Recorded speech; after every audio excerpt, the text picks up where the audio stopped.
হাতের লাগেজটা ফ্লোরে রেখে 5 মিনিট ধরে বেল বাজিয়ে যাচ্ছে ইমন, কিন্তু অপর পাশ থেকে কেউ দরজা খুলছে না। আর কয়েকবার কলিং বেল বাজাতে 2 মিনিট পর একটা মেয়ে এসে দরজা খুলে দিল। আপনি কে? আপনার সাহস তো কম না। আমার বাসার দরজার সামনে দাঁড়িয়ে আমাকেই বলছেন আপনি কে?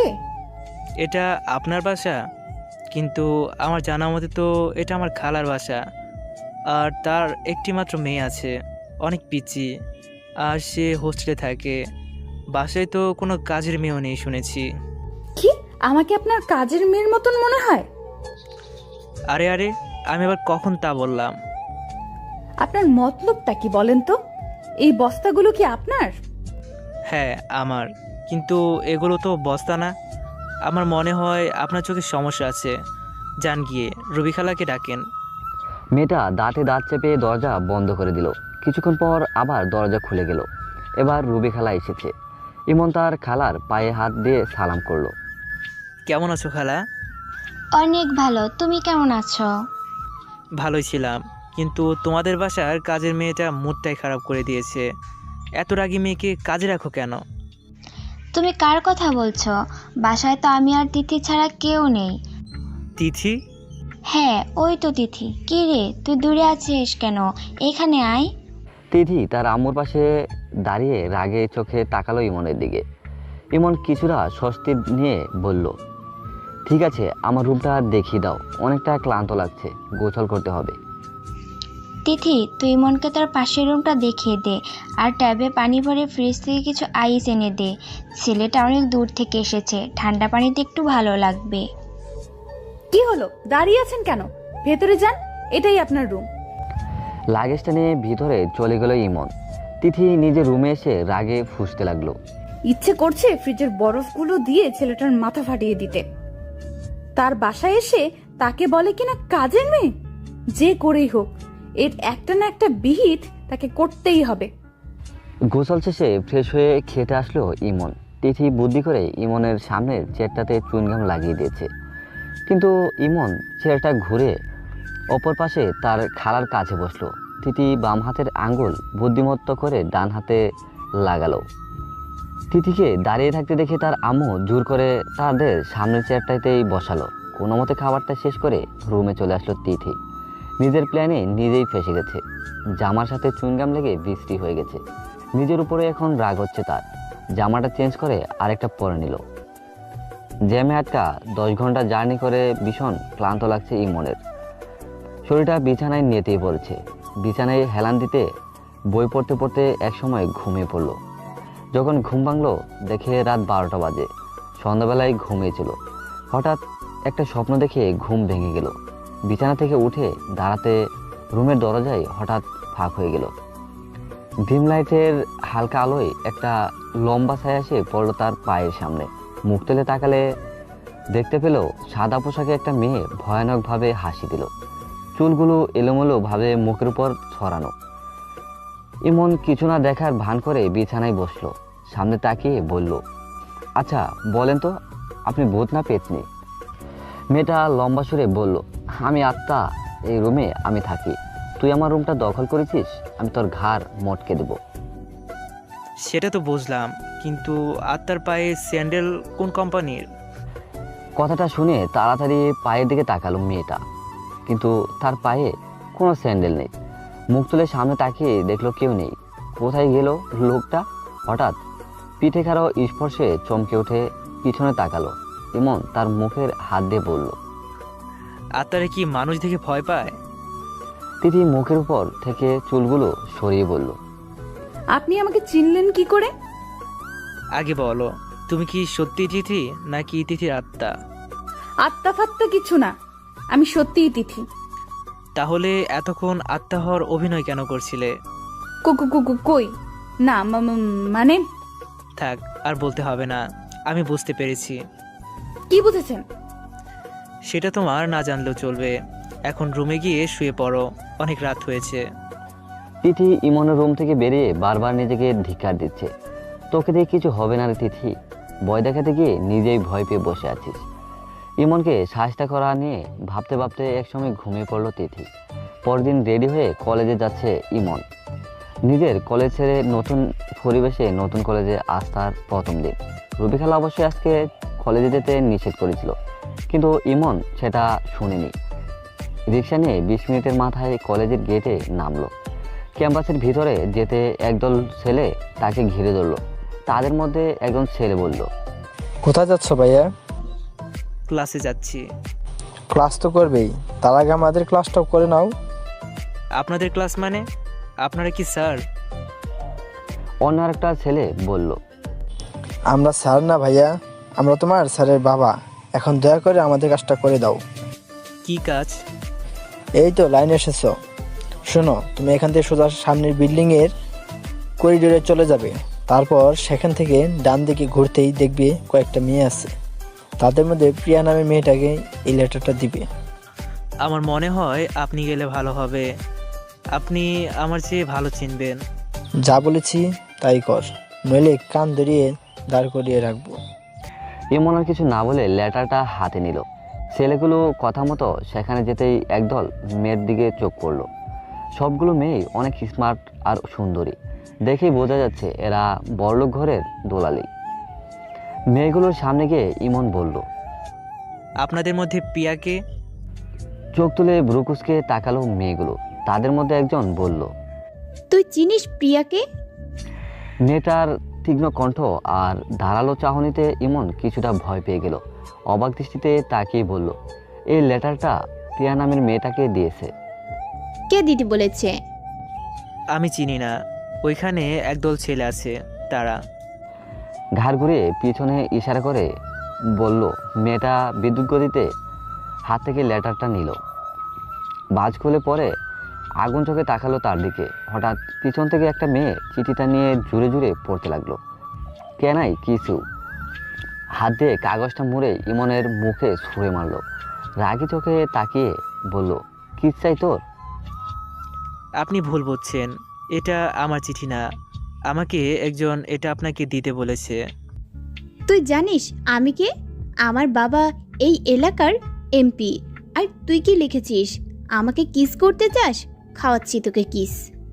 মেয়েগুলো তাকে এলোপাথারি ভাবে মারতে লাগলো। কিছুক্ষণ পর প্রিয়া সবাইকে থামিয়ে বলল, তোকে দেখে কলেজে নতুন মনে হচ্ছে, তাই অল্পতেই ছেড়ে দিলাম। তবে ভবিষ্যতে এ ধরনের ভুল করলে সোজা হওয়ার অবস্থায় থাকবি না। প্রিয়ার পিছু পিছু মেয়েগুলো চলে গেল। ঠোঁটের কোণে রক্ত মুছে অস্ফুটভাবে হাসি দিল ইমন।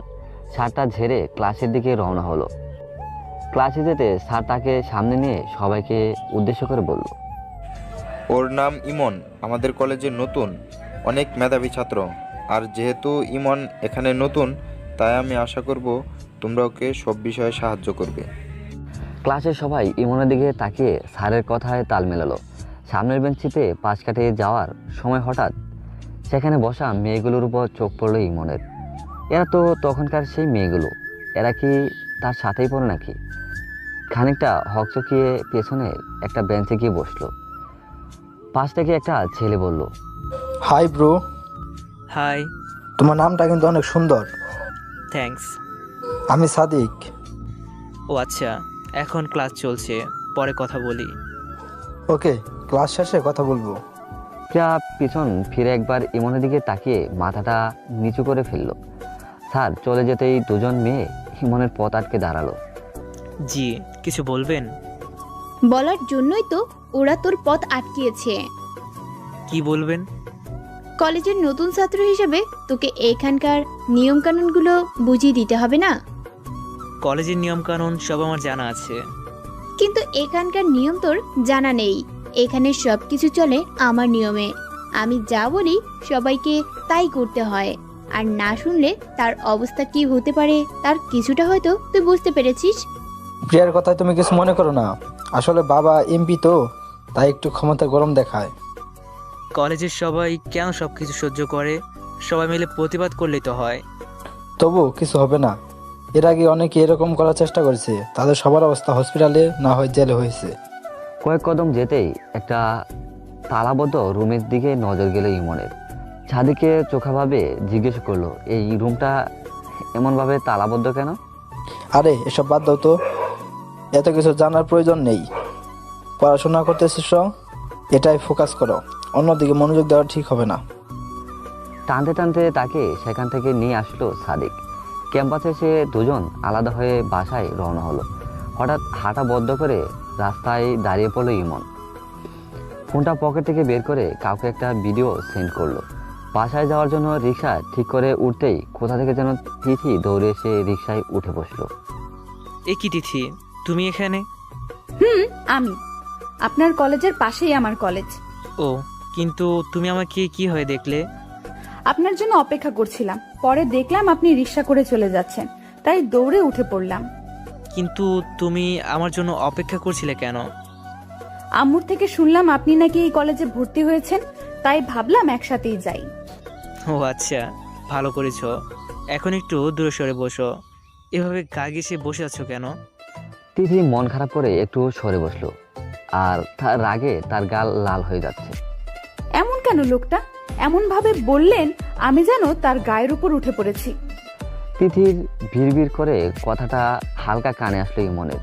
মুখটা তার ঘুরিয়ে খানিকটা হাসো মুখে বলল, রাগ করলেন নাকি? আমার রাগ করাতে আপনার কি? তা অবশ্যই ঠিক, আমার কি। তুমি রাগো, আরো বেশি করে রাগো। রাগলে তোমাকে খুব একটা খারাপ দেখায় না। তিথি চোখ গরম করে তাকালো ইমনের দিকে। ইচ্ছে করছে রিক্সা থেকে লাফ দিয়ে নেমে যেতে, ক্লাস ফাঁকি দিয়ে তার জন্য অপেক্ষা করাটাই ভুল হয়েছে। বাসার নিচে এসে পড়েছি, নামো। তিথি রিক্সা থেকে নেমে হন হন করে ভিতরে চলে গেল। রিক্সার ভাড়াটা মিটিয়ে বাসার ভিতরে আসলো ইমন। ড্রয়িং রুম দেখে রুবি খালা ডেকে বলল, তুই ফ্রেশ হয়ে আয়, আমি খাবার বেড়ে দিচ্ছি। 2 লুকমা ভাত মুখে দিতেই রুবি খালা বাটি থেকে সবজি দিল। এটা তার প্রিয় খাবার। মুরগির মাংস ছোট ছোট পিস করে কয়েক রকমের সবজি দিয়ে ভাজি করেছে। ইমন তার খালার দিকে তাকিয়ে জিজ্ঞেস করলো, তিথি কোথায়? সে খাবে না? ওর কোনো ঠিক ঠিকানা নেই, যখন খুশি খাবে। তবু একসাথে খেলে ভালো হতো। ওর নাকি এখন খিদে লাগেনি, তাই পরে খাবে। ও আচ্ছা। ইমন, একটা কথা ছিল। বলো। জানোই তো তিথির সামনে এসএসসি পরীক্ষা। হোস্টেল থেকে আসার পর কত করে বললাম একটা প্রাইভেট নিতে, কিন্তু সে নাকি বাসায় পড়বে। আর এই মুহূর্তে টিউশনি দেওয়ার মতো সেরকম কোনো টিচারও পাচ্ছি না। এখন তুমি যেহেতু এসে পড়েছ, তাই বলছিলাম মেয়েটাকে যদি একটু সময় দিতে। ঠিক আছে, আমি পড়াবো তিথিকে। এটা নিয়ে তোমাকে কোনো টেনশন করতে হবে না। তাছাড়া তিথি তো আমার বোনের মতোই। অনেক ধন্যবাদ তোমাকে, তুমি আমাকে অনেক বড় টেনশন থেকে বাঁচালে। আর একটু ভাজি দেই তোমাকে? না, আর লাগবে না, আমার খাওয়া শেষ। হাতটা ধুয়ে নাস্তার টেবিল থেকে উঠে পড়লো। ল্যাপটপ বের করে প্রয়োজনীয় কিছু কাজ করে নিল। 2টা মেল করে, একটা তার বাসায় আর একটা তার বন্ধুদের পাঠিয়ে দিল। বিছানায় আধশোয়া হয়ে প্রথম দিনের কলেজে তার ঘটে যাওয়া বিষয়টা নিজে ভাবতে লাগলো। ঘটনা তার কাছে খারাপ লাগছে না, বরং আরও ভালো লাগছে, কারণ এটা তার জন্য অনেক বড় সাহায্য করবে। অপ্রকাশিত হলেও অপ্রয়োজনীয় নয়। রাতের বেলা ডিনারটা সেরে বিছানায় বসে রেস্ট নিচ্ছিল ইমন। তখন তিথি আসলো রুমে। শুনলাম আপনি নাকি এখন থেকে আমাকে পড়াবেন। ঠিকই শুনেছ। কখন পড়াবেন? তোমার যখন ইচ্ছা। তাহলে আজ থেকে প্রতিদিন রাতে পড়াবেন। আজ থেকেই? কেন, কোনো সমস্যা? সমস্যা থাকলে কাল থেকে পড়বো। না, সমস্যা নেই, তুমি বই নিয়ে আসো। ওকে, আপনি 2 মিনিট অপেক্ষা করেন, আমি 1 মিনিটের মধ্যে আসছি। রুমে গিয়ে ফিজিক্স আর ম্যাথ বই নিয়ে আসলো তিথি। বইগুলো ইমনের দিকে বাড়ি দিয়ে বলল, স্যার এই নিন। স্যার মানে? আমাকে ভাইয়া বলে রাখবে, আমি তোমার বড় ভাই। কিসের বড় ভাই? আপনি কি আমার মায়ের পেটের ভাই নাকি? আমি তো তোমার খালাতো ভাই। খালাতো ভাই হয়েছেন তো কি হয়েছে? আমি ভাইয়া টাইয়া বলতে পারবো না, স্যার বলেই ডাকবো। ওকে, তোমার যা ইচ্ছে ডেকো, এখন পড়ায় মনোযোগ দাও। প্রথম দিন বলে কিছু পড়িয়ে ছুটি দিয়ে দিল তিথিকে। আজ বড্ড তাড়াতাড়ি চোখ দুটো লেগে আসছে। বিছানায় শুয়ে নিজের অজান্তেই এক সময় ঘুমের রাজ্যে পাড়ি জমালাম। চোখে আলোর ঝলকানিতে ঘুম ভেঙে গেল ইমনের। বারান্দার দিকে জানালার পর্দা সরানো, সেখানে দিয়েই সূর্যের আলো চোখে আসলো। বিছানা থেকে উঠতেই পাশের টেবিলে রাখা চায়ের কাপে চোখ গেল। কাপটা তুলে নিচে লাল রঙের ছোট একটি চিরকুট দেখতে পেল। মাননীয় স্যার, আপনার ঘুম ভাঙলে তাড়াতাড়ি চাটা শেষ করে ফ্রেশ হয়ে বাইরে আসবেন নাস্তা করার জন্য। আর হ্যাঁ, আজকে কিন্তু আমাকে কলেজে পৌঁছে দিতে হবে, তবে রিক্সা ভাড়াটা আমি দিব। চিরকুটটা পরে মনে মনে একটু হাসলো ইমন। চা শেষ করে ফ্রেশ হয়ে নিল। রিক্সা করে তিথিকে নিয়ে কলেজে যাচ্ছে। আজ তিথি ইচ্ছে করেই একটু সরে বসছে। ইমন তার দিকে মুখ করে বলল, এত কিনারে গিয়ে বসে আছো কেন? পড়ে যাবে তো। পড়বো না, আমি ঠিক আছি। সেটা তো তোমার বাঁকা হয়ে বসে থাকা দেখেই বোঝা যাচ্ছে। এদিকে এসো, ভালো করে বসো। তিথি আর কিছু না বলে ইমনের কাছে গিয়ে বসলো। কিছুক্ষণ পর ইমনের কলেজে আসতেই সে নেমে পড়লো। ভাড়াটা দিতে চাইলেও তিথি জোর করে রিক্সাওয়ালাকে নিয়ে চলে গেল। খানিকক্ষণ দাঁড়িয়ে থাকার পর কলেজের ভিতরে চলে আসলো। হঠাৎ সাদিক এসে তার হাত ধরে ক্যাম্পাসের এক কোণে নিয়ে গেল। ইমন হাতটা ছাড়িয়ে অবাক হয়ে বলল, এখানে টেনে আনলে কেন? কিছু হয়েছে? কিছু হয়নি, তবে হবে, সেজন্য তো তোমাকে এখানে নিয়ে আসলাম। মানে? রাজ ভাইয়া কলেজে এসেছে। রাজ ভাইয়া এসেছে কলেজে। রাজ ভাইয়াটা আবার কে? আসতে বলো, কেউ শুনে ফেললে সমস্যা হবে। রাজ ভাই আমাদের কলেজে একসময় অনেক বড় নেতা ছিল। উনি রাজনীতি করে। প্রিয়াও আগে তার দলে থেকে কাজ করত, কিন্তু হঠাৎ প্রিয়ার বাবা এমপি হয়ে যাওয়ায় প্রিয়া তার দল ছেড়ে নিজে এখন কলেজের সব কিছু। তাই প্রিয়ার উপর রাজ ভাইয়ের অনেক রাগ। তিনি যেদিন কলেজে আসেন সেদিন দুই দলের মধ্যে মারামারি লাগবেই। চলো তো দেখে আসি। এখন যাওয়াটা ঠিক হবে না, ঘন্টাখানেকের মধ্যে পরিস্থিতি ঠান্ডা হবে, তারপর যাওয়া যাবে। ওকে। কলেজে প্রিয়া আর রাজের দলের মধ্যে মারামারি লেগেছে। চারদিকে সবাই পালানোর জন্য ছুটাছুটি করছে। মাঝে মাঝে গুলির আওয়াজ আসছে। হঠাৎ পুলিশ চলে আসলো। কয়েকটা ফাঁকা গুলি করে কয়েকজনকে আটকাতেই সবাই মারামারি বন্ধ করে পালানো আরম্ভ করলো। আটক করা কয়েকজনকে উঠিয়ে নিয়ে পুলিশ চলে গেল। আপাতত পরিস্থিতি আয়ত্তে থাকলেও যে কোনো সময় আবার মারামারি লাগতে পারে।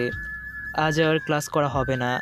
কলেজের বাইরে আসতে দেখলাম তিথি কিছুটা দূরে রিকশার উপর বসে আছে। আমি কাছে গিয়ে কপালটা ভাঁজ করে বললাম, কার জন্য অপেক্ষা করছো? কার জন্য আবার? আপনার জন্য। আপনাকে একা রেখে আমি বাসায় ফিরবো? সেটা নয় বুঝলাম, কিন্তু তোমার কলেজ তো আরও 1 ঘন্টা পরে ছুটি হওয়ার কথা। না, মানে আসলে আজকে 2টা ক্লাস হয়নি। ও। তিথির পাশে উঠে বসলো ইমন। রিক্সা তার আপন গতিতে চলছে। তিথি মনে মনে স্বস্তির নিঃশ্বাস ফেলল। যাক, ক্লাস ফাঁকি দিয়ে পালিয়ে আসাটা সে ধরতে পারেনি। মুখ তুলে ইমনের দিকে তাকিয়ে জিজ্ঞেস করলো, আপনাদের কলেজের ভেতর দেখলাম সবাইকে ছোটাছুটি করতে, কিছু হয়েছিল কি? তেমন কিছু না, ছোট একটা ঝামেলা বেঁধেছিল। আপনি তখন কোথায় ছিলেন? আমি তো অন্যখানে ছিলাম, মারামারি আমি দেখিনি। ভালো করেছেন। এরপর যখনই ঝামেলা হবে আপনি অন্য জায়গায় থাকবেন। এসব মারামারি আমার পছন্দ না। কখনো কখনো, কিন্তু ভালোর জন্য কখনো কারো গায়ে হাত তুলতে হয়। সমাজের ভালোর জন্য কিছু জঞ্জাল কুড়াসহ উপড়ে ফেলতে হয়। মানুষকে আঘাত আর খুন করে কখনো ভালো কাজ হতে পারে না। মানুষের জীবনের চেয়ে বড় কিচ্ছু হতে পারে না। তিথির কথা শুনে ইমন কিছুটা অন্যমনস্ক হয়ে গেল। রিকশায় হাত রেখে উপরের দিকে তাকিয়ে বলল, ঠিকই বলেছো তুমি, সত্যি মানুষের জীবনের চেয়ে বড় কিছু হতে পারে না। আচমকা ইমনের এমন আড়ষ্ট ভাব তিথির মনে কিছুটা চিন্তা উদ্রেক ঘটালো। হঠাৎ এমন নীরবতায় মনে খানিকটা সংকোচের আবির্ভাব হচ্ছে। মনে হচ্ছে এগুলো তার মুখের কথা নয়, অনেক সময়ের জমানো অনুভূতি। রিকশার ভাড়া মিটিয়ে তিথিকে নিয়ে বাসায় চলে আসলো ইমন। কাঁধের ব্যাগটা বিছানায় রেখে শাওয়ার নিতে গেল। শরীরে স্পর্শ করা প্রতিটি পানির ফোঁটা আজ যেন চমকে উঠেছে সে। বারবার বুকটা ফাটা আর্তনাদ ঘন্টার মতো বাজছে তার কানের কাছে। গায়ের লোমগুলো সব দাঁড়িয়ে যাচ্ছে। তাই ঘন্টাখানেকের মতো শাওয়ার নিয়ে বাথরুম থেকে বেরিয়ে আসলো। তিথি ইমনকে ডাকার জন্য তার রুমে এসে দেখলো সে এখনো তৈরি হয়নি। খানিকটা উদাস গলায় বলল, আপনি এখনো ফ্রেশ হননি? আম্মু সেই কখন থেকে আপনার জন্য খাবার নিয়ে বসে আছে। আর 2 মিনিট লাগবে, আমার ড্রেসটা চেঞ্জ করে আসছি। তাড়াতাড়ি আসেন, আমি কিন্তু 2 মিনিটের বেশি অপেক্ষা করতে পারবো না। 1.5 মিনিটের মাথায় পোশাক পাল্টে খাবার টেবিলে আসলো ইমন। তিথি তার আম্মুকে বসতে বলে নিজেই ইমনের প্লেটে ভাত বেড়ে দিল। তার আম্মু মিসেস রুবি হঠাৎ মেয়ের এমন ব্যবহারে সে অবাক হয়ে বলল। আজকে সূর্য পশ্চিমে ডুবেছে নাকি? তিথি তার আম্মুর কথার উত্তরে বলল, আম্মু, সূর্য প্রতিদিন পশ্চিমেই ডুবে, পূর্বে না। সেটা তো আমি জানি, কিন্তু তোর হঠাৎ কি হলো? আজ কলেজ থেকে এসে নিজে রান্নাঘরে গিয়ে রান্না করলি, এখন আবার আমাদের খাবার বেড়ে খাওয়াচ্ছিস, কাহিনী কি বলতো? তুমি এভাবে বলতে পারলে? আমি তোমার মেয়ে না? তুই আমার মেয়ে বলেই তো তোকে আমার ভালো করে জানা আছে, কিন্তু একটা বিষয় নিশ্চয় আছে। বিষয় টিষয় কিছু না, তুমি চুপচাপ খাও তো। তোমার জন্য আমার স্যারটা ঠিকমতো খেতে পারছে না। তিথির এমন কথায় খাবার মুখে নিয়ে কেসে উঠল ইমন। তিথি গ্লাসটা এগিয়ে দিতে ঢকঢক করে এক গ্লাস পানি খেয়ে ফেলল। মিসেস রুবি চোখ দুটো গোল গোল করে তাকালো ওর মেয়ের দিকে।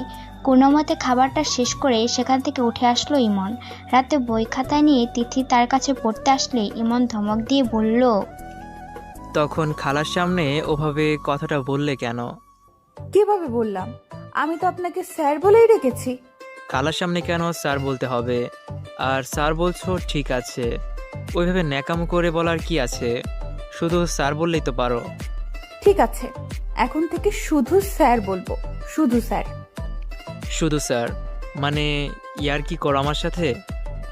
তিথি বিড়বিড় করে বলল, ওকে, শুধু স্যার। আবার?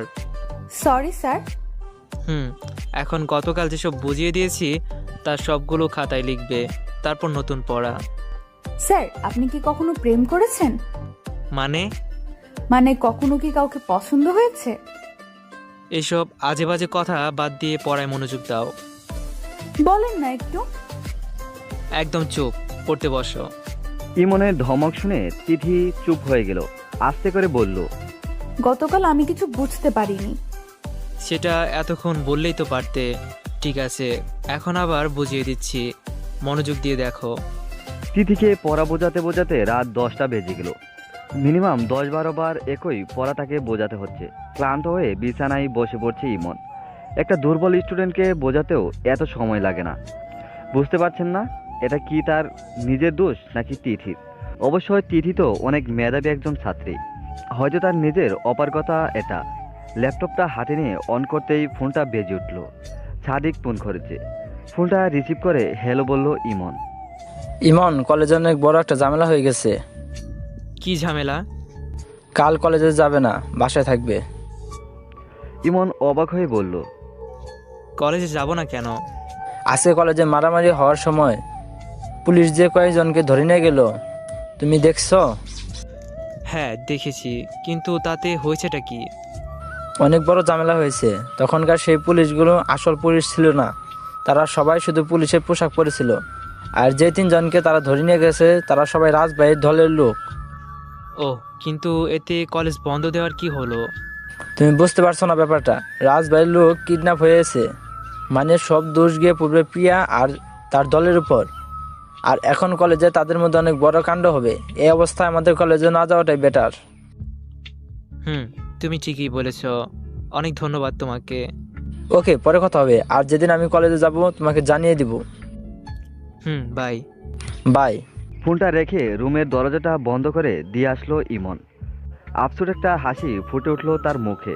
ল্যাপটপটা অন করে ভিডিও কলটা রিসিভ করলো। তখনই অপর পাশ থেকে একজন ভারী গলায় বলল, দোস্ত, হোয়াট নেক্সট? Kill them. পরের দিন ঘুম ভাঙতে উঠে ফ্রেশ হয়ে নিল ইমন। আজ সে কলেজে যাবে। নাস্তা করে ব্যাগটা কাঁধে নিয়ে তিথির সাথে কলেজে পৌঁছে গেল। রিক্সা থেকে নেমে কলেজের ভিতরে আসতে অনেক বড় জটলা চোখে পড়ল। সামনের বিল্ডিংয়ে একটা রুমের বাইরে অনেক লোকের ভিড়। ভিড় ঠেলে খানিকটা কাছে যেতেই রুমের ভিতরটা একটা দৃশ্য চোখে আটকে গেল। রুমের বেঞ্চের উপর পড়ে আছে 5টা লাশ। লাশগুলোর অবস্থা দেখে চেনার উপায় নেই। এরা কারা? উলঙ্গ শরীরের সাথে থেতলানো মুখটা দেখে বিশ্রী লাগছে। মুখটা ঘুরিয়ে বাইরে বের হয়ে আসলো। পুলিশ ইন্সপেক্টর মুহিব লাশগুলো গাড়িতে তোলার ব্যবস্থা করলো। লাশগুলোর আশপাশটা ভালো করে দেখতে লাগলো, কিন্তু খুনি কোনো প্রমাণ রেখে যায়নি। কাউকে জিজ্ঞাসা করেও কিছু জানা যাচ্ছে না। সোজা প্রিন্সিপালের কাছে গেল মুহিব। স্যার, কিছু জানতে পেরেছেন লাশগুলোর ব্যাপারে? ওরা কারা? সেটা তো আপনিই ভালো জানেন mister Arafat Chowdhury. After all আপনার কলেজের ভিতরেই একটা কক্ষে এত বড় একটা দুর্ঘটনা হয়েছে? স্যার, কলেজ তো সন্ধ্যার আগেই বন্ধ হয়ে যায়। আমি কি করে জানবো বলুন? আপনার কলেজের ওয়াচম্যান কোথায়? তাদেরকে ডাকুন। কলেজে দুজন ওয়াচম্যানকে ডাকা হলো। মুহিব তাদের দিকে তাকিয়ে জিজ্ঞেস করলো, গতকাল রাতে তোমরা দুজনে কোথায় ছিলে? তাদের মধ্যে রফিক নামের একজন বলল। স্যার, আসলে গতকাল রাতে আমি একটু আগে ঘুমিয়ে পড়েছিলাম, তাই কিছু বুঝতে পারিনি। অন্যজনের দিকে তাকিয়ে মুহিব বলল, আর তুমি কোথায় ছিলে? স্যার, আমার শরীরটা খুব খারাপ ছিল, তাই কাল ডিউটিতে আসতে পারিনি। প্রিন্সিপালের রুম থেকে বেরিয়ে আসলো মুহিব। আরেকবার ভালো করে পর্যবেক্ষণ করে নিল রুমটা। হঠাৎ একটা বেঞ্চের কোণে একগুচ্ছ চুল খুঁজে পেল। ময়লা পরে কিছু বিবর্ণ হয়ে গেছে চুলগুলো। দেখে মনে হচ্ছে এগুলো মেয়ের, কিন্তু লাশগুলোর মধ্যে তো সবগুলোই পুরুষ। তাহলে কি এটা খুনির চুল? কলেজ থেকে বেরিয়ে থানায় চলে গেল মুহিব। ক্যাম্পাসের এক কোণায় বসে ফোন টিপছে ইমন। হঠাৎ সাদিক এসে তাকে দেখে অবাক হয়ে বলল, তুমি এসেছো কলেজে? তুমি কখন আসলে? এই তো একটু আগে। খুনের কথা শুনে চলে আসলাম। দেখেছো লাশগুলো? না, আমি এরকম লাশ দেখে ভয় পাই। তারপর নাকি উলঙ্গ ছিল। আচ্ছা, একটা বিষয় তুমি খেয়াল করছো? খুনগুলো ওই তালাবদ্ধ রুমে হয়েছে।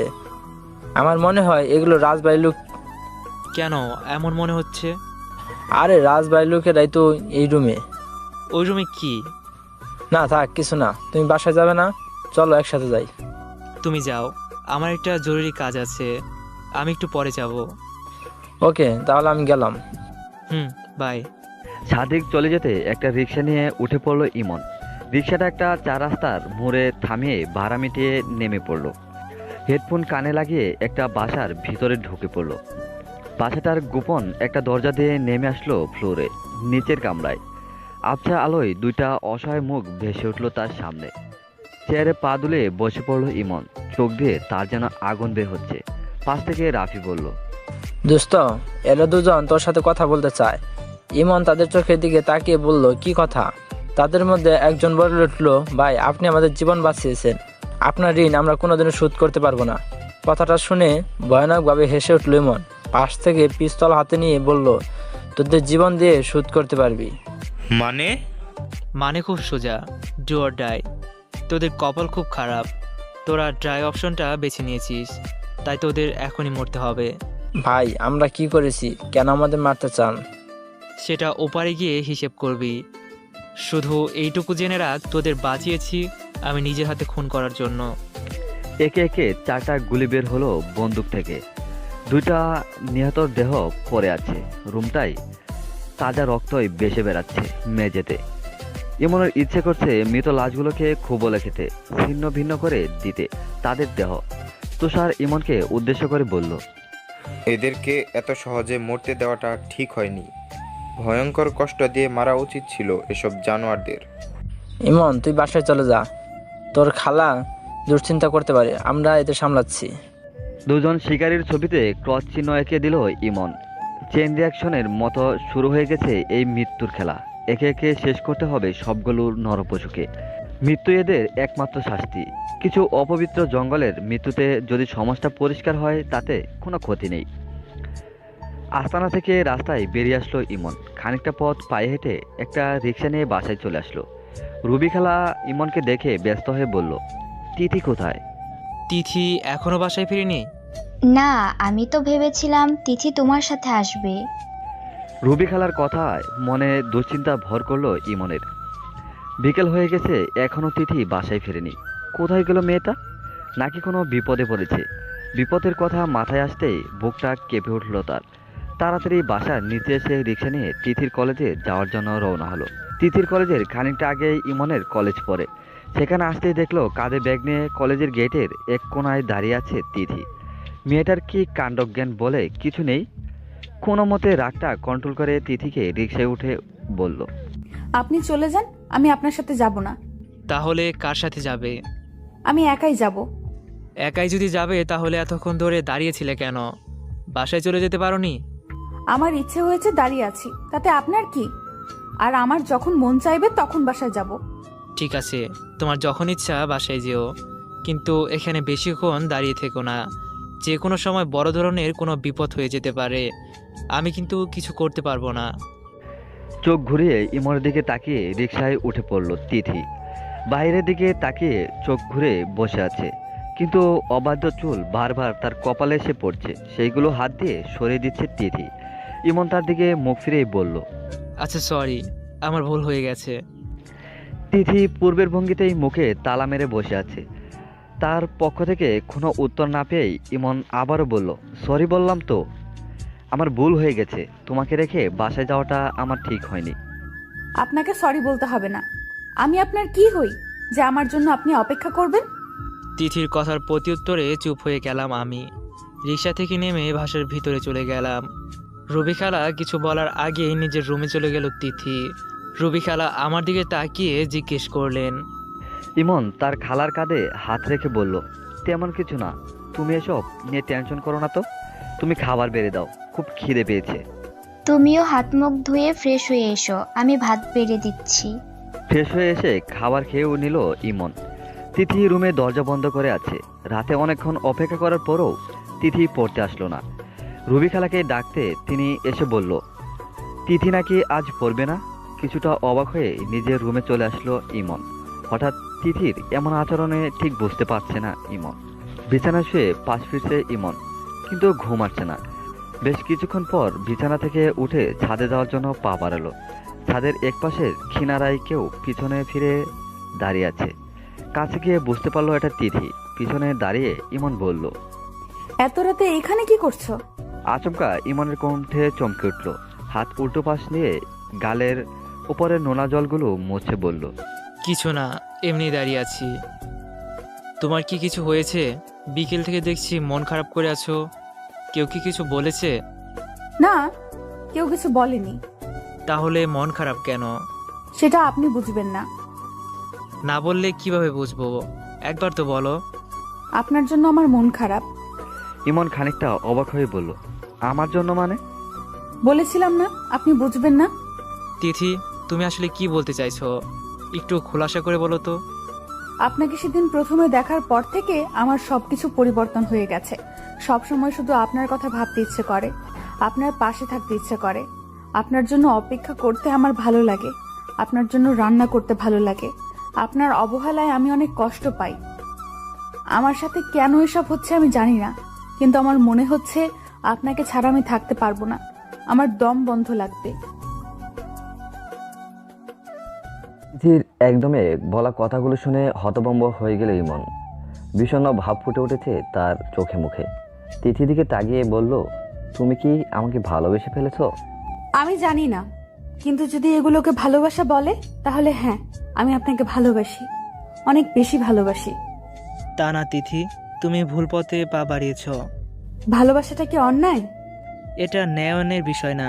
কারো সম্পর্কে না জেনে তাকে মন দেওয়াটা বোকামি ছাড়া আর কিছুই না। যদি আপনার ভালোবাসা পাওয়ার জন্য আমাকে বোকা হতে হয়, তাহলে আমি হাজার বোকা হতেও রাজি আছি। তুমি যুক্তি ছাড়া কথা বলছো। আমার মনে হচ্ছে তোমার শরীর খারাপ, তোমার বিশ্রাম নেওয়া প্রয়োজন। যুক্তি আর হিসাব দিয়ে ম্যাথস হয়, ভালোবাসা হয় না। কিন্তু আমি তোমাকে ভালোবাসি না, তাই আমি চাই এই বিষয়টা নিয়ে দ্বিতীয়বার আর কথা না হোক। কেন ভালোবাসেন না? কি সমস্যা আপনার? দেখো তিথি, তোমার কাছে আমাকে ভালোবাসার যেমন কোনো যুক্তি নেই, তেমনি আমার কাছেও কোনো যুক্তি নেই। তুমি আমার কাজিন, তাই বিষয়টা আর আমি এগোতে চাই না। কথাটা বলে ছাদ থেকে নেমে সোজা রুমে চলে আসলো ইমন। তিথির কাছ থেকে এরকম একটা কথা সে কখনোই কল্পনাও করতে পারেনি। এটা কিছুতেই সম্ভব হতে পারে না। তিথিকে সে সবসময় নিজের ছোট বোনের মতোই দেখেছে। পরের দিন আজ একটু দেরিতেই ঘুম ভাঙলো ইমনের। খালা থেকে শুনলো তিথি নাকি আগেই কলেজে চলে গেছে। ফ্রেশ হয়ে সকালে নাস্তা করে নিল। কলেজ কর্তৃপক্ষ কিছুদিনের জন্য তার কলেজ বন্ধ করে দিয়েছে। বুঝতে পারছে না কলেজে পাওয়া লাশগুলো কাদের হতে পারে, আর এই খুনগুলোই বা কে করলো। সেদিন কলেজে পুলিশগুলোর বিষয়েও ইমন কিছু জানতে পারেনি। সবকিছু তার কাছে রহস্যই মনে রয়ে গেছে। কেউ একজন আড়াল থেকে গেম খেলছে, কিন্তু কে সেই ব্যক্তি, কে সেই ছদ্মবেশী গ্যাংস্টার? সারাদিন বাসায় বসে বিকেলের দিকে বের হলো ইমন। সাদিকের কাছে থেকে কিছু লুকাতে চাইছে। ওই তালাবদ্ধ রুমের কিছু একটা রহস্য নিশ্চয় আছে, না হলে কেন বারবার বলতে চেয়েও থেমে যাচ্ছে সাদিক। ফোনটা বের করে সাদিকের নাম্বার ডায়াল করলো, কিন্তু ফোন বন্ধ বলছে। বেশ কয়েকবার চেষ্টা করার পরও বলছে ফোনটা বন্ধ। একটা রিক্সা নিয়ে চলে গেল সাদিকের বাসায়, কিন্তু সেখানেও সাদিক নেই। একটা জরুরি কাজের কথা বলে নাকি বের হয়ে গেছে। কিছুটা অবাক হয়ে সাদিকের বাসা থেকে বেরিয়ে আসলো ইমন। হঠাৎ করে সাদিকের কি হলো বুঝতেই পারছে না। কি এমন জরুরি কাজ থাকতে পারে তার, সেটা বাসায় বললো না? আর ফোনটাই বা কেন বন্ধ রেখেছে? সন্ধ্যা পর্যন্ত কল করলেও সাদিককে পাওয়া গেল না। এখন রাত 9টা বাজে। ইমন সাদিকের বাসার নিচে তার জন্য অপেক্ষা করছে। আর ঘন্টাখানেক অপেক্ষা করার পর সাদিকের কোনো আসার নামই নেই। বাসার দিকে রওনা হলো ইমন। বেশ খানিকটা পথ হাঁটার পর হঠাৎ দাঁড়িয়ে পড়ল। পাশের একটা চাপা গলি থেকে অল্প আওয়াজ শোনা যাচ্ছে। কিছুটা কৌতূহল নিয়ে গলির ভেতরে যেতেই সামনে দেখলো কয়েকজন ছেলে মিলে একটা মেয়েকে দস্তাদস্তি করতেছে। ছেলেগুলো ইমনকে দেখে হঠাৎ থেমে গেল, রাগী স্বরে বলল, এখানে কি চাই? ভালোই বলে বলছি, এখান থেকে কেটে পড়। মাথা তুলে তাদের দিকে তাকালো ইমন। তার মুখের দিকে তাকিয়ে ছেলেগুলো ভয় পেয়ে শুকিয়ে যেতে লাগলো। অন্ধকারে ইমনের চোখ দুটো লাল বর্ণ ধারণ করেছে। আগুনের মতো চোখ আর লাল আলো ছড়িয়ে পড়েছে। ভ্যাম্পায়ারদের মতো মুখের দুই পাশে দুইটা সাদা ধবধবে দাঁত বের হয়েছে। দৌড়ে পালিয়ে গেল ছেলেগুলো। মেয়েটা এখনো ইমনকে দেখেনি। ইমন মেয়েটার কাছে এগিয়ে গেল। মেয়েটা আর কেউ নয়, প্রিয়া। ইমনকে দেখে প্রিয়া অবাক হয়ে বলল, তুমি? তোমাকে দেখে ওরা এভাবে ভয় পেয়ে পালিয়ে গেল কেন? প্রিয়ার কথা কোনো উত্তর না দিয়ে ইমন বলল, ওরা কারা ছিল আর আপনার সাথে ওদের কি শত্রুতা? আমি ওদের মুখ দেখতে পাইনি, কিন্তু আমি শিওর যে ওরা রাজের লোক ছিল। রাজের লোক আপনাকে মারতে চাইছিল? হ্যাঁ, কারণ রাজ ভেবেছে আমিই ওর লোকদের কিডন্যাপ করেছি আর কলেজে খুন করে রেখে দিয়েছি। আপনি কিডন্যাপ করেননি রাজের লোকদের? না, আমি কেন কিডন্যাপ করতে যাব? তাছাড়া ওদের মারতে চাইলে কলেজেই মারতে পারতাম। শুধু শুধু মিথ্যা পুলিশের নাটক করে ওদের ধরার কোনো মানে হয় না। ও, প্রিয়াকে রেখে চলে আসছিল ইমন। তখন পিছন থেকে প্রিয়া বলল, আমাকে একা রেখে চলে যাচ্ছ? এখন আর আপনার কোনো বিপদ নেই, বাসায় চলে যান। রাস্তায় যদি ওরা আবার অ্যাটাক করে? করবে না, সবাই ভয় পেয়ে এলাকা ছেড়ে পালিয়েছে। প্রিয়া খানিকটাও অবাক হয়ে বলল, তুমি কি করে জানলে ওরা এলাকা ছেড়ে পালিয়ে গেছে? ইমন মুখটা বাঁকা করে শুকনো হাসি দিয়ে সেখান থেকে চলে গেল। ইমনের এমন আচরণে অনেকটাই অবাক হইল প্রিয়া। কলেজে দেখা ইমনের সাথে যেন এখানকার কোনো মিলই নেই। আসলে সে কি শুধু ইমন, নাকি তার অন্য কোনো পরিচয় আছে? কেন তাকে দেখে ছেলেগুলো ভয়ে পালিয়ে গেল? মনে কৌতূহল নিয়ে বাসায় চলে আসলো প্রিয়া। তার বাবা মিস্টার লাবিব মেয়ের দিকে তাকিয়ে বলল, কি রে মা, এত দেরি হলো কেন বাসাতে আসতে? আসলে রাস্তায় গাড়িটা খারাপ হয়ে গিয়েছিল, তাই একটু দেরি হলো। আমাকে ফোন করলে পারতিস, একটা গাড়ি পাঠিয়ে দিতাম। আব্বু, বাদ দাও তো, শরীরটা অনেক ক্লান্ত লাগছে। শরীফাকে বলো আমি রাতে কিছু খাবো না। ড্রেসটা চেঞ্জ করে ফ্রেশ হতে নিল প্রিয়া। ইমনের কথা খুব মনে পড়ছে। ছেলেটার সাথে সেদিন এরকম ব্যবহার করাটা ঠিক হয়নি। এখন নিজের কাছে নিজের খারাপ লাগছে। যে করে হোক ইমনের কাছে তাকে ক্ষমা চাইতেই হবে। ঘড়ির কাঁটাটা টিক টিক করে পার হতে যাচ্ছে। ঘন্টার কাঁটা প্রায় 1টার কাছাকাছি পৌঁছে গেছে। তিথি এখনও জাগ্রত আছে বিছানায়। চোখের জল গালে মেশে থুতনিতে জমা হয়ে শুকিয়ে গেছে।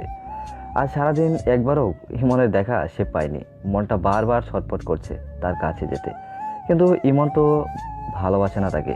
তাহলে কোন অধিকার নিয়ে যাবে তার কাছে? মনে মনে নিজেকে প্রশ্ন করলো তিথি। অনেক ভেবেও নিজেকে সামনে রাখতে পারলো না। উঠে চলে গেল ইমনের রুমের সামনে। দরজাটা ভিতরে থেকে বন্ধ করা। নক করার সাহস সে পাচ্ছে না। একবার ভাবলো ফিরে যাবে, কিন্তু পরক্ষণে সিদ্ধান্ত পাল্টে যেই দরজা নক করবে তখনই ভিতর থেকে একটা অদ্ভুত শব্দ আসলো তার কানে। মনে হচ্ছে ভিতরে কেউ একজন কান্না করছে, কিন্তু কণ্ঠটা তিথির কাছে অপরিচিত। এটা কিভাবে সম্ভব হতে পারে? ভিতরে তো ইমন ছাড়া আর কেউ নেই। তাহলে সে কার কণ্ঠ শুনতে পেল? অবাক হয়ে দরজা নক করতে লাগলো তিথি। এমন সময় হঠাৎ মনে হলো তার পাশ দিয়ে দ্রুতগতিতে কিছু একটা চলে গেল। ভয়ে তিথি ঘাম ছুটতে যাওয়ার অবস্থা। শরীরের প্রায় সমস্ত শক্তি সে দরজায় জুড়ে জুড়ে নক করছে। ভিতর থেকে ইমন দরজা খুলে দিতেই তিথি ইমনের উপর ঝাঁপড়ে পড়ল।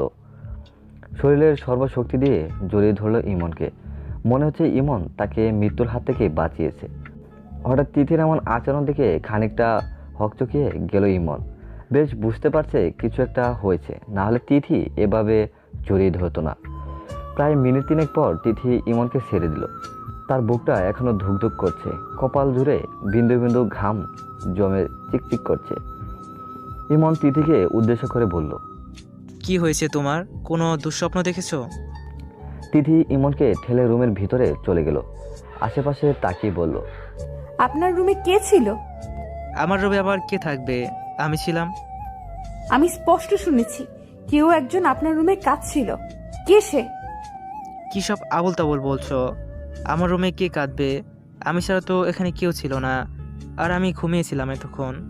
তাহলে কি আমি ভুল শুনলাম? অবশ্যই।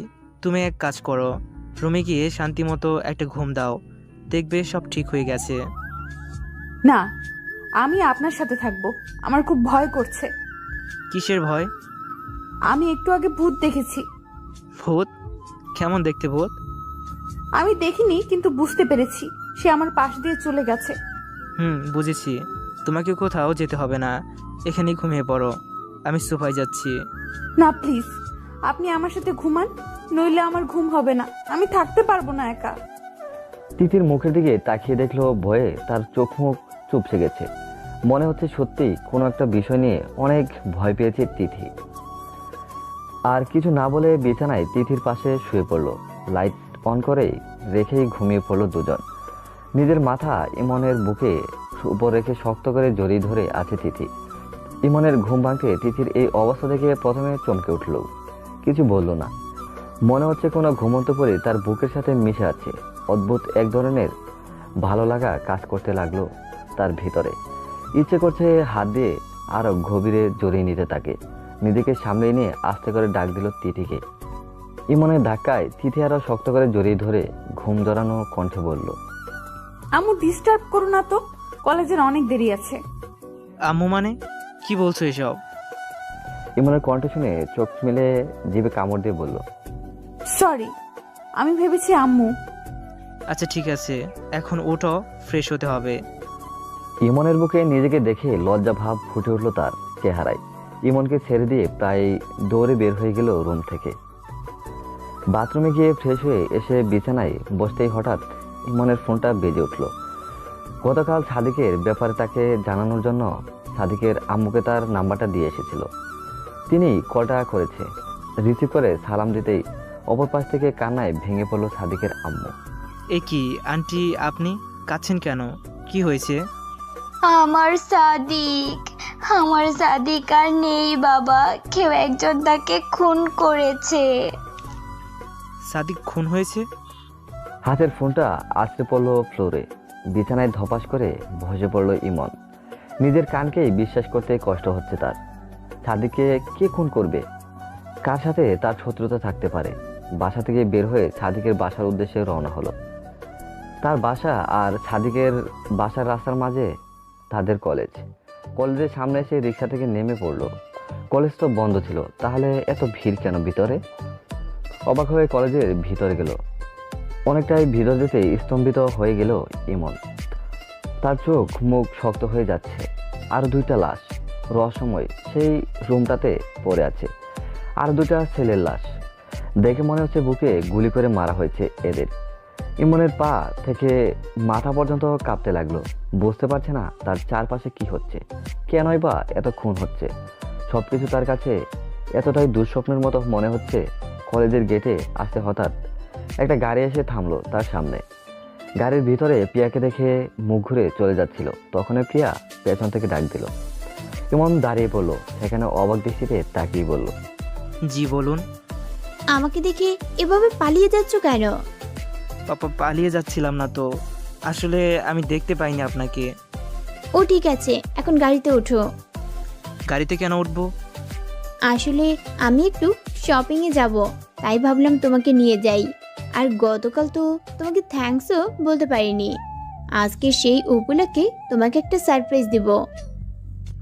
আমাকে সারপ্রাইজ দিবেন কেন? তুমি যদি গতকাল সেখানে না যেতে তাহলে ওরা আমাকে মেরে ফেলতো। সত্যি তুমি অনেক ভালো একটা মানুষ, আর সেদিন তোমার সাথে খারাপ আচরণের জন্য আমি অনেক দুঃখিত। বিশ্বাস করো, এই জন্য সারা রাত আমি ঘুমাতে পারিনি। আপনার কথা আমি কিছুই বুঝতে পারছি না। গতকাল কোথায় গিয়েছিলাম আমি? আর কারা আপনাকে মেরে ফেলবে? আমি জানি তুমি উপর রাগ করে আছো, রাগ করাটাই স্বাভাবিক, কিন্তু বিশ্বাস করো আমি সত্যি আমার ভুলটা বুঝতে পেরেছি। তুমি আমার জীবন বাঁচিয়েছো, এই জন্য আমি তোমার কাছে সারা জীবনের জন্য ঋণী হয়ে থাকবো। দেখুন, আমি সত্যি আপনার কথা কিছুই বুঝতে পারছি না। আর আমি কারো জীবন বাঁচাইনি। গতকাল আপনার সাথে আমার দেখা হয়নি। সো প্লিজ আমাকে বিরক্ত করবেন না। আমি আপনার সাথে কোথাও যেতে পারবো না। কথাগুলো বলেই প্রিয়ার সামনে থেকে চলে গেল ইমন। প্রিয়া হতবাক হয়ে সেখানেই দাঁড়িয়ে রইল। ইমন তার কাছে মিথ্যা কথা বলল কেন? গতকাল রাতের ঘটনা অস্বীকার করলো। শুধু কি তার উপর রাগ করে এসব বললো নাকি এর পিছনে অন্য কোনো কারণ আছে? অজানা সব প্রশ্ন ঘুরে বেড়াচ্ছে তার মাথায়। শপিংয়ে যাওয়ার সিদ্ধান্ত বাতিল করে গাড়িটা নিয়ে বাসায় রওনা হলো। দুপুরের রোদে রাস্তার ফুটপাত দিয়ে হেঁটে যাচ্ছে ইমন। চারপাশে ঘটে যাওয়া অদ্ভুত সব বিষয় নিয়ে ভাবছে। প্রিয়ার বলা কথাগুলো নিয়ে ভাবছে। গতকাল প্রিয়ার সাথে তো তার দেখাই হয়নি, তাহলে প্রিয়া কেন বলল সে তার জীবন বাঁচিয়েছে? আবার তিথির কথার মতে রুমে কেউ কান্না করছিল, অথচ সে ছাড়া রুমে আর কেউ ছিল না। তাহলে কি তার সাথে অলৌকিক কোনো কিছু ঘটছে? শরীরটা হালকা কেঁপে উঠল তার। শরীরের লোমগুলো যেন দাঁড়িয়ে যাচ্ছে, কপালে বিন্দু বিন্দু ঘাম ঝরছে, মাথার পিছনে ঘাড়ের উপরে দিয়ে চুয়ে পড়ছে ঘাম। সাদিকের বাসায় ফোন করে জানালো লাশটা নাকি এখনো হসপিটালে আছে। একটা রিক্সা নিয়ে হসপিটালে পৌঁছে গেল ইমন। রুমালটা দিয়ে মুখের ঘাম পুছে নিল। ইন্সপেক্টর মহিব ইমনকে দেখে এগিয়ে এসে বলল, আপনি কে? আমার নাম ইমন। আমি আর সাদিক একই সাথে পড়ি। সাদিকের খুনের ব্যাপারে আপনি আমাদের কিছু বলতে পারবেন? কার সাথে সাদিকের শত্রুতা ছিল? সাদিকের সাথে আমার সম্পর্ক মাত্র কয়েকদিনের। এই কয়েকদিনে ওর সম্পর্কে যতটুকু জানতে পেরেছি, খুব সহজ সরল একটা ছেলে। কিন্তু কি? একটা বিষয় সাদিক আমার কাছ থেকে লুকাতে চাইতো। কি বিষয়? কলেজে যে রুমে লাশগুলো পাওয়া গেছে সেই রুমে কিছু একটা রহস্য আছে, যা সাদিক আমাকে বলতে চায়নি। মহিব কিছুটা অবাক হয়ে বলল, এমন তো নয় যে ওই খুনিগুলার সাথে সাদিকের খুনের কোনো সম্পর্ক আছে? আমি জানি না, তবে আমারও কিছুটা এরকম মনে হচ্ছে। আপনার কন্ট্যাক্ট নাম্বার দিন, যে কোনো সময় দরকার হলে আপনাকে ডেকে নেব। মহিবকে ফোন নাম্বারটা দিয়ে লাশ ঘরে চলে গেল ইমন। সাদা কাপড়টা সরিয়ে শেষবারের মতো দেখে নিল সাদিককে। বুকের ভেতরটা ছেদ করে উঠল তার। হসপিটাল থেকে বেরিয়ে আসলো। রাত 9টা বেজে গেছে, এখনো বাসায় ফেরেনি ইমন। রাস্তা দিয়ে আনমনে হাঁটতেছে। হাজারটা প্রশ্ন ঘুরপাক খাচ্ছে তার মাথায়। ধীরে ধীরে রহস্যটা আরো বেড়ে যাচ্ছে, সাথে বাঁচে খুনের সংখ্যাও। এর পরবর্তী শিকার যে কে হবে কে জানে। হতে পারে তার নামও এই তালিকায় আছে। চারদিকে শ্মশান পরিবেশের মধ্য দিয়ে সরু নির্জন একটা রাস্তায় হাঁটতেছে। এরকম অদ্ভুত চিন্তাভাবনা মাথায় আসছে ইমনের। ইটের তৈরি রাস্তার অনেকাংশ ক্ষয়ে গেছে। রাস্তার দুই পাশ দিয়ে পুরান আমলের কিছু বিল্ডিং। কিছু দূর পথ এগোতেই হঠাৎ করে তার সামনে দিয়ে কালো ছায়ার মতো কিছু একটা চলে গেল। ছায়াটা এত জোরে চলে গেল যে এক মুহূর্তেই যেন তার চোখে পড়েছে। থমকে দাঁড়িয়ে পড়ল ইমন। নির্জন রাস্তার চারপাশে একটা কুকুরও নেই। খানিকটা ভয়ে জেগে উঠল তার ভিতরে। শরীরের লোমগুলো শক্ত হয়ে দাঁড়িয়ে গেছে তার। খুব জোরে ইচ্ছে করছে দৌড়ে পালিয়ে যেতে। পিছন থেকে কেউ একজন তার হাত রাখলো তার কাঁধে। মুখটা ঘুরে তাকাতেই চোখের তীব্র আলোর ঝলকানিতে মাটিতে লুটিয়ে পড়ল ইমন। বাসায় ইমনের জন্য অপেক্ষা করছে তিথি। মনে মনে তার খুব রাগ হচ্ছে ইমনের উপর। রাত 10টারও উপরে বাজে, এখনও বাসায় আসছে না। নাকি কোনো বিপদ হলো? বুকের ভিতরটা হঠাৎই ধক করে উঠল তার। ফোনটা বের করে ইমনের নাম্বারটা ডায়াল করলো, কিন্তু ফোনটা বন্ধ বলছে। সময়ের সাথে সাথে তিথির চিন্তাটাও বাড়তে লাগলো। এতক্ষণ রাগ লাগলেও এখন চোখ দিয়ে জল পড়ছে। চিৎকার করে আম্মুকে ডাকতে লাগলো। তিথির চোখে জল দেখে তার আম্মু ব্যস্ত হয়ে বলল, কি হয়েছে তিথি, তুই এভাবে কাঁদছিস কেন? আম্মু, ইমন কোথায় গেছে? ওনার ফোন কেন বন্ধ বলছে? ইমন তো সকালে বের হয়ে গেছে একটা জরুরি কাজের কথা বলে, কিন্তু এখনো কেন আসছে না বুঝতে পারছি না। প্লিজ আম্মু, প্লিজ তুমি একটা কিছু করো। ওনার ফোনটা বন্ধ বলছে। আমার মন বলছে ওনার নিশ্চয়ই কোনো একটা বিপদ হয়েছে, নাহলে ফোন কেন বন্ধ রাখবে বলো? ঠিক আছে, আমি দেখছি, তুই আর কান্না করিস না। মিসেস রুবির মাথায় কিছু আসছে না। অপরিচিত একটা শহরে কোথায় যেতে পারে ছেলেটা? আত্মীয় স্বজনও কেউ এখানে থাকে না। ড্রয়িং রুমে এসে তার পরিচিত একজন এসআইকে ফোন করে ব্যাপারটা জানিয়ে দিল।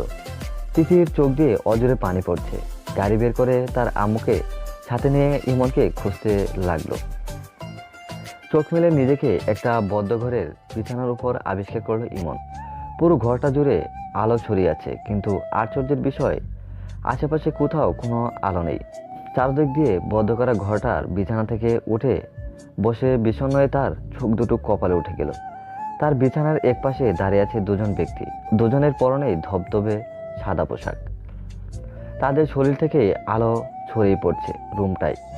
ইমন অবাক হয়ে বলল, কারা আপনারা, আর আমাকে এভাবে ধরে নিয়েছেন কেন? তাদের মধ্যে একজন বলল, আমার নাম রাফি আর ও তুষার।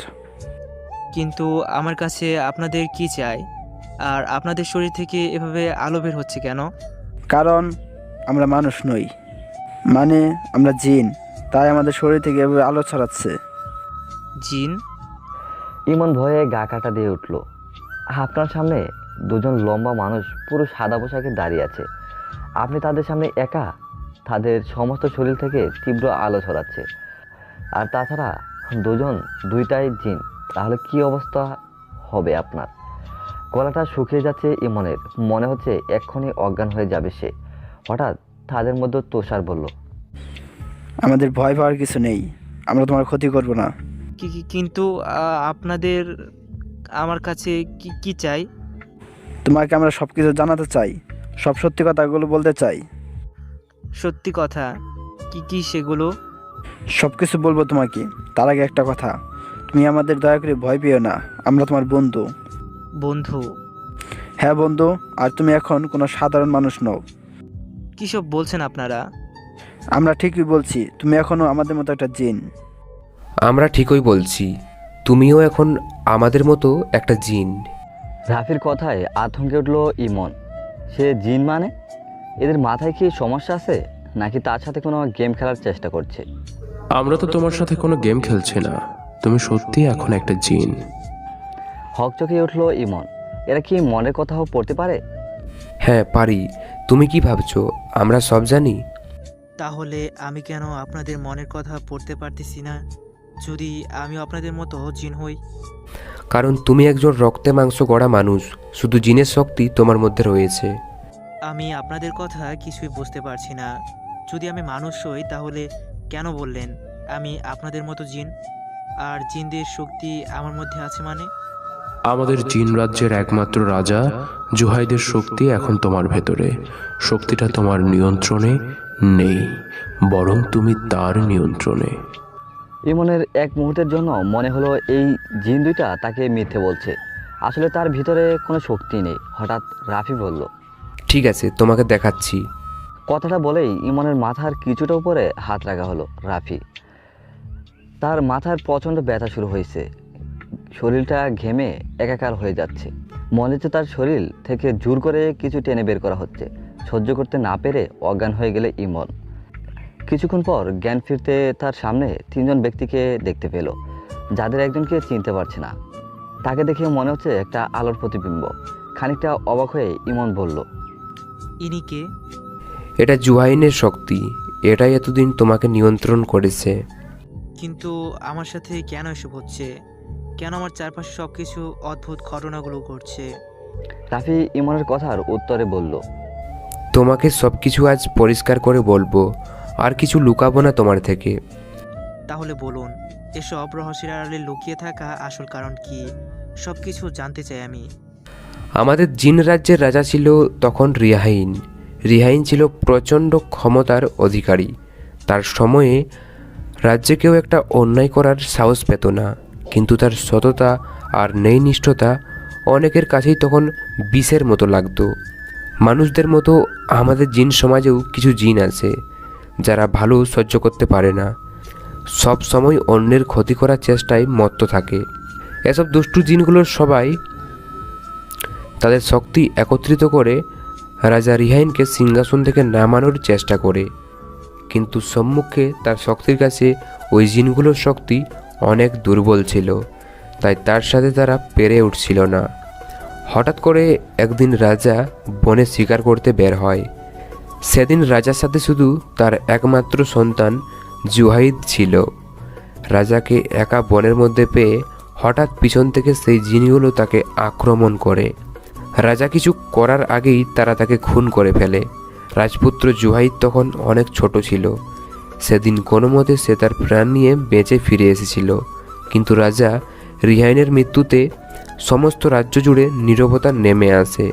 রাজ্যের সব জিন একত্রিত হয়ে সেই দুষ্টু জিনদের রাজ্য ছাড়া করতে বাধ্য করে। পালিয়ে আসে তারা এই পৃথিবীতে।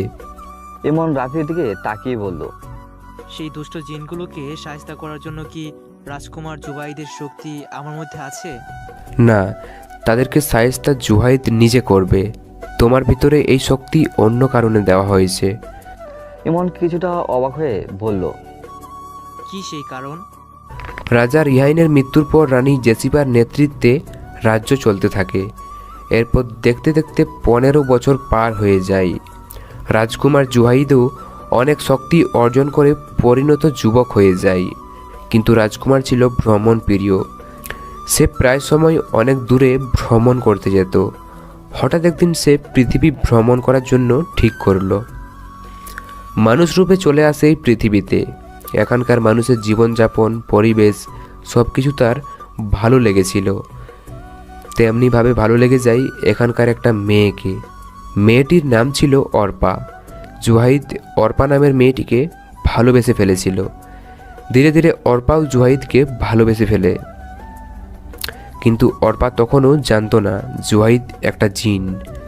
রানী জেসিবা যখন তাদের ভালোবাসার কথাটা জানতে পারে, তখন জুহাইদের পৃথিবীতে আসাটা বন্ধ করে দেয়, কারণ আমাদের জিন সমাজে মানুষের সাথে সম্পর্ক করা নিষিদ্ধ। এদিকে জুহাইদের কোনো খোঁজ না পেয়ে প্রায় পাগল হয়ে যায় অর্পা।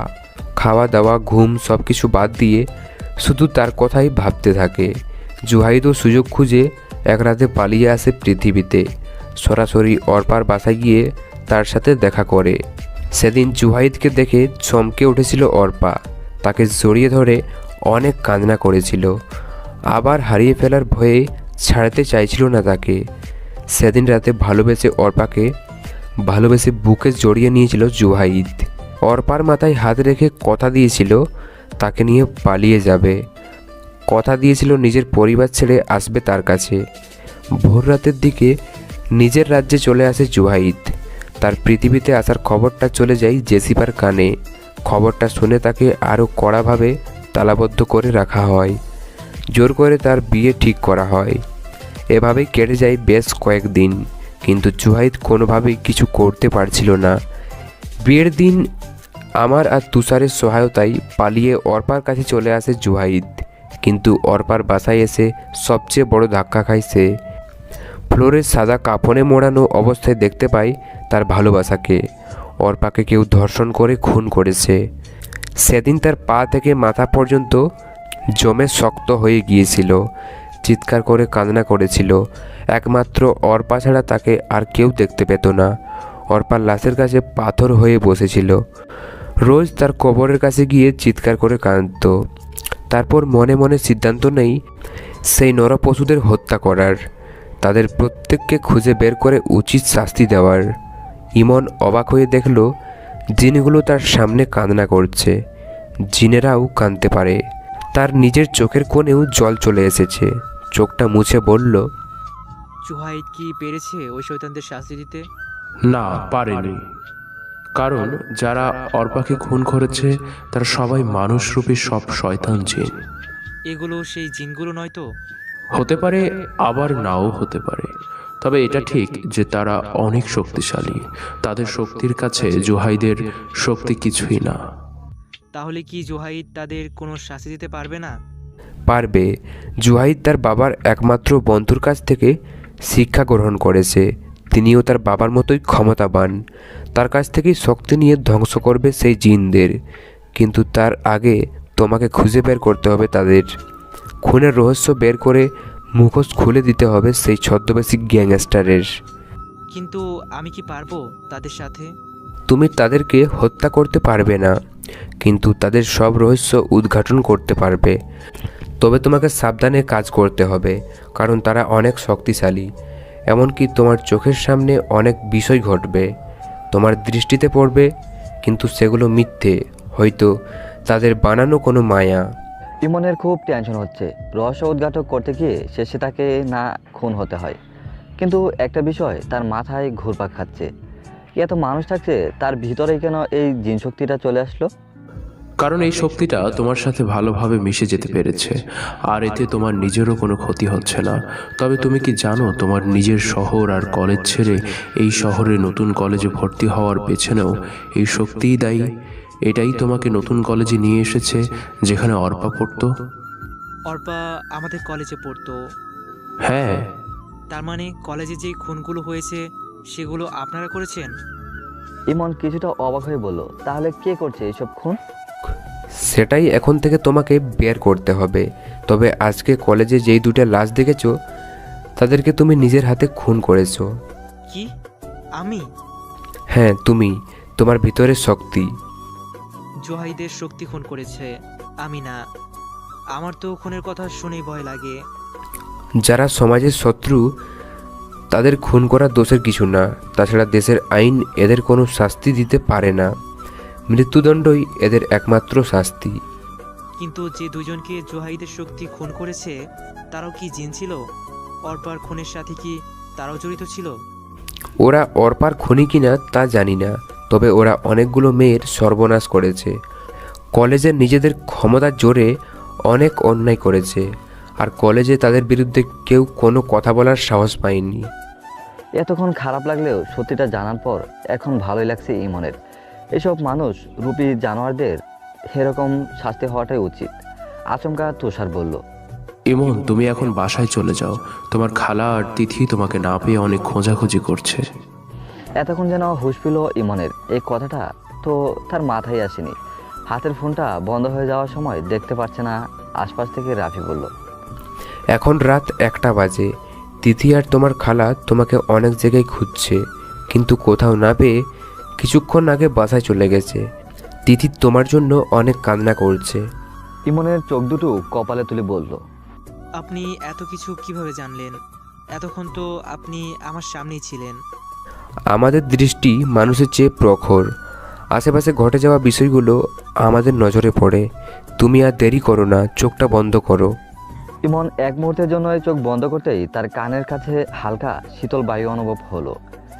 সেই সাথে মিহির কণ্ঠে কেউ একজন বলে উঠল, তুমি মুক্ত, তুমি স্বাধীন, তুমি শক্তিশালী, তুমি যখন চাইবে তখনই আমি আসব। আজ থেকে তুমি নয়, আমি তোমার নিয়ন্ত্রণে। ইমন চোখ মেলে তাকিয়ে দেখলো বাসার নিচে চলে আসছে। বাসায় কলিং বেল চাপতেই তিথি এসে দরজা খুলে দিল। মনে হচ্ছে দরজার কাছেই ছিল দাঁড়িয়ে। ইমনকে দেখে জড়িয়ে ধরে কাঁদতে লাগলো তিথি। কোথায় গিয়েছিলে তুমি? তোমার ফোন বন্ধ কেন? আরে তুমি এভাবে কান্না করছো কেন? আমি তো আমার দুজন বন্ধুদের সাথে দেখা করতে গিয়েছিলাম, আর ফোনের চার্জ শেষ, তাই বন্ধ হয়ে গিয়েছিল। তাই বলে একটাবার আমাদের জানানোর প্রয়োজন বোধ করলে না? কতটা টেনশন হচ্ছিল তোমার জন্য। ভিতর থেকে রবে এসে তাদের দিকে তাকিয়ে বলল, ছেলেটাকে এত বিরক্ত করিস না তো। ইমন, তুমি গিয়ে ফ্রেশ হয়ে এসো, আমি ততক্ষণে খাবারগুলো গরম করে নিই। ইমনের পিছু পিছু তিথিও তার রুমে চলে আসলো।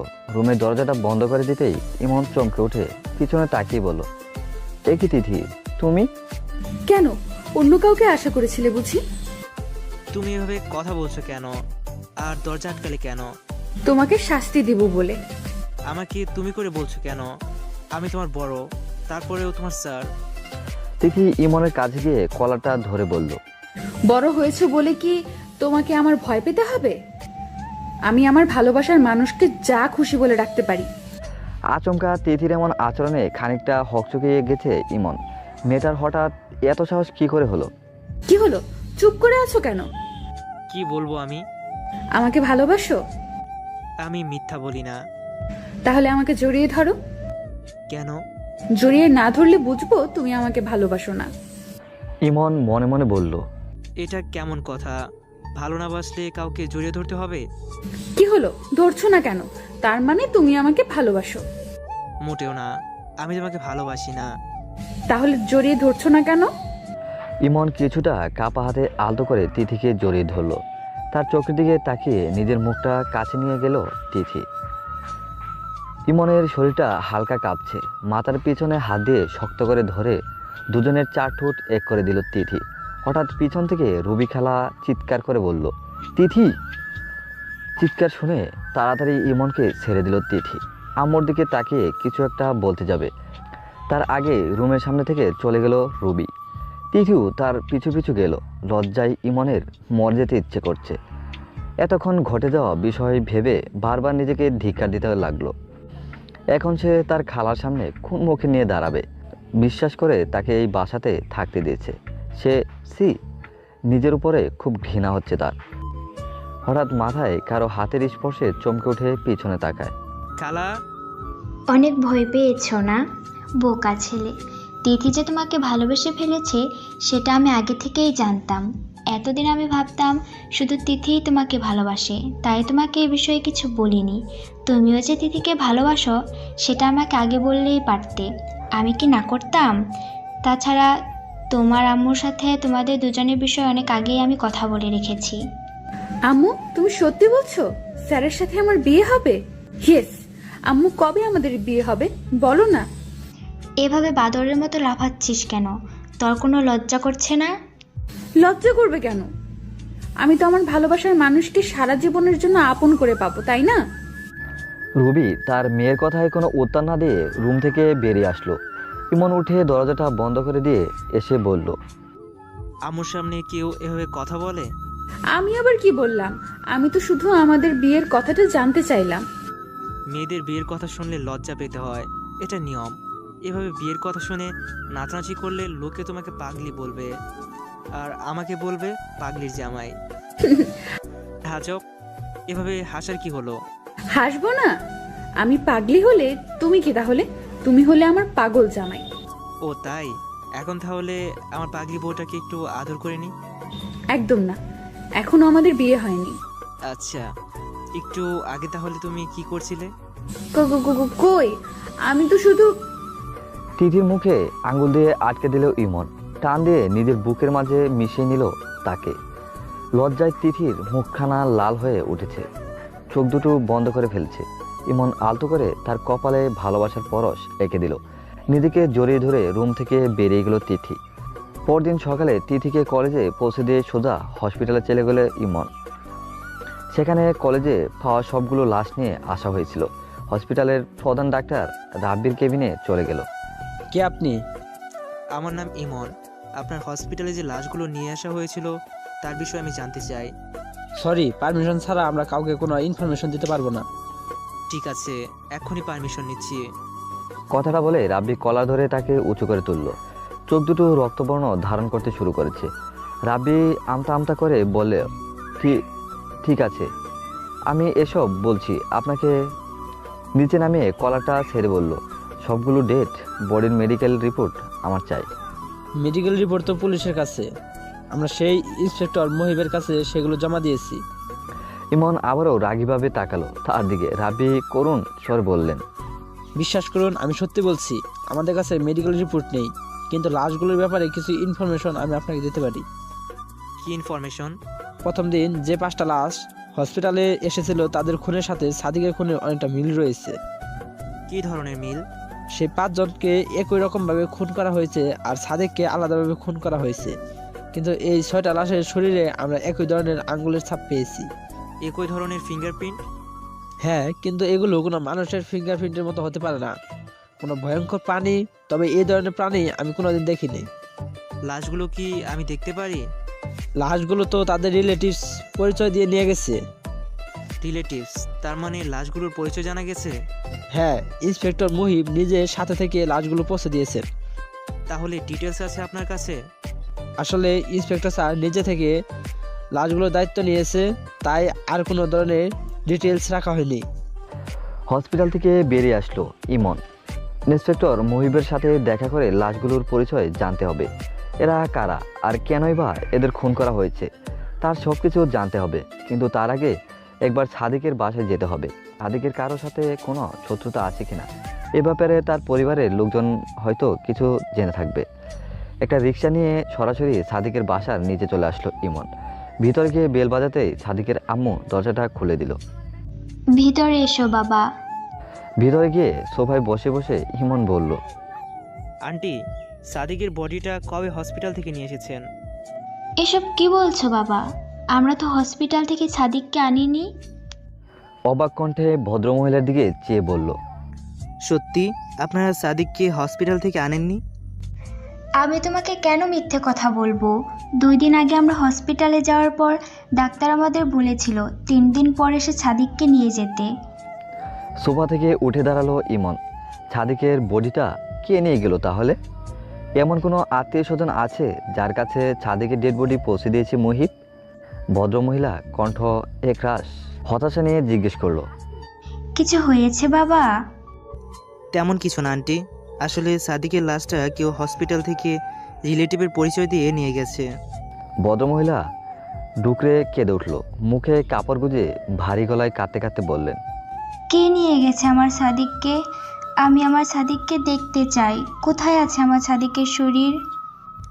দয়া করে এভাবে ভেঙে পড়বেন না। সাদিকের বডি নিয়ে যাওয়ার মতো এমন কি আছে সেটা আমি খুঁজে বের করবই। আপনি আমার উপর ভরসা রাখতে পারেন।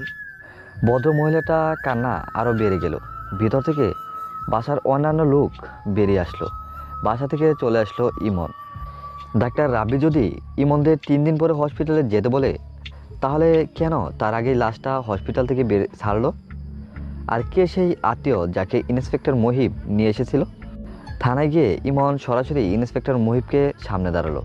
মুহিব সরু চোখে অবাক ভঙ্গিতে জিজ্ঞেস করলো, আপনার নাম ইমন না? জি। আপনি গতকাল লাশগুলো তাদের আত্মীয়ের কাছে পৌঁছে দিয়েছেন? কোন লাশগুলো?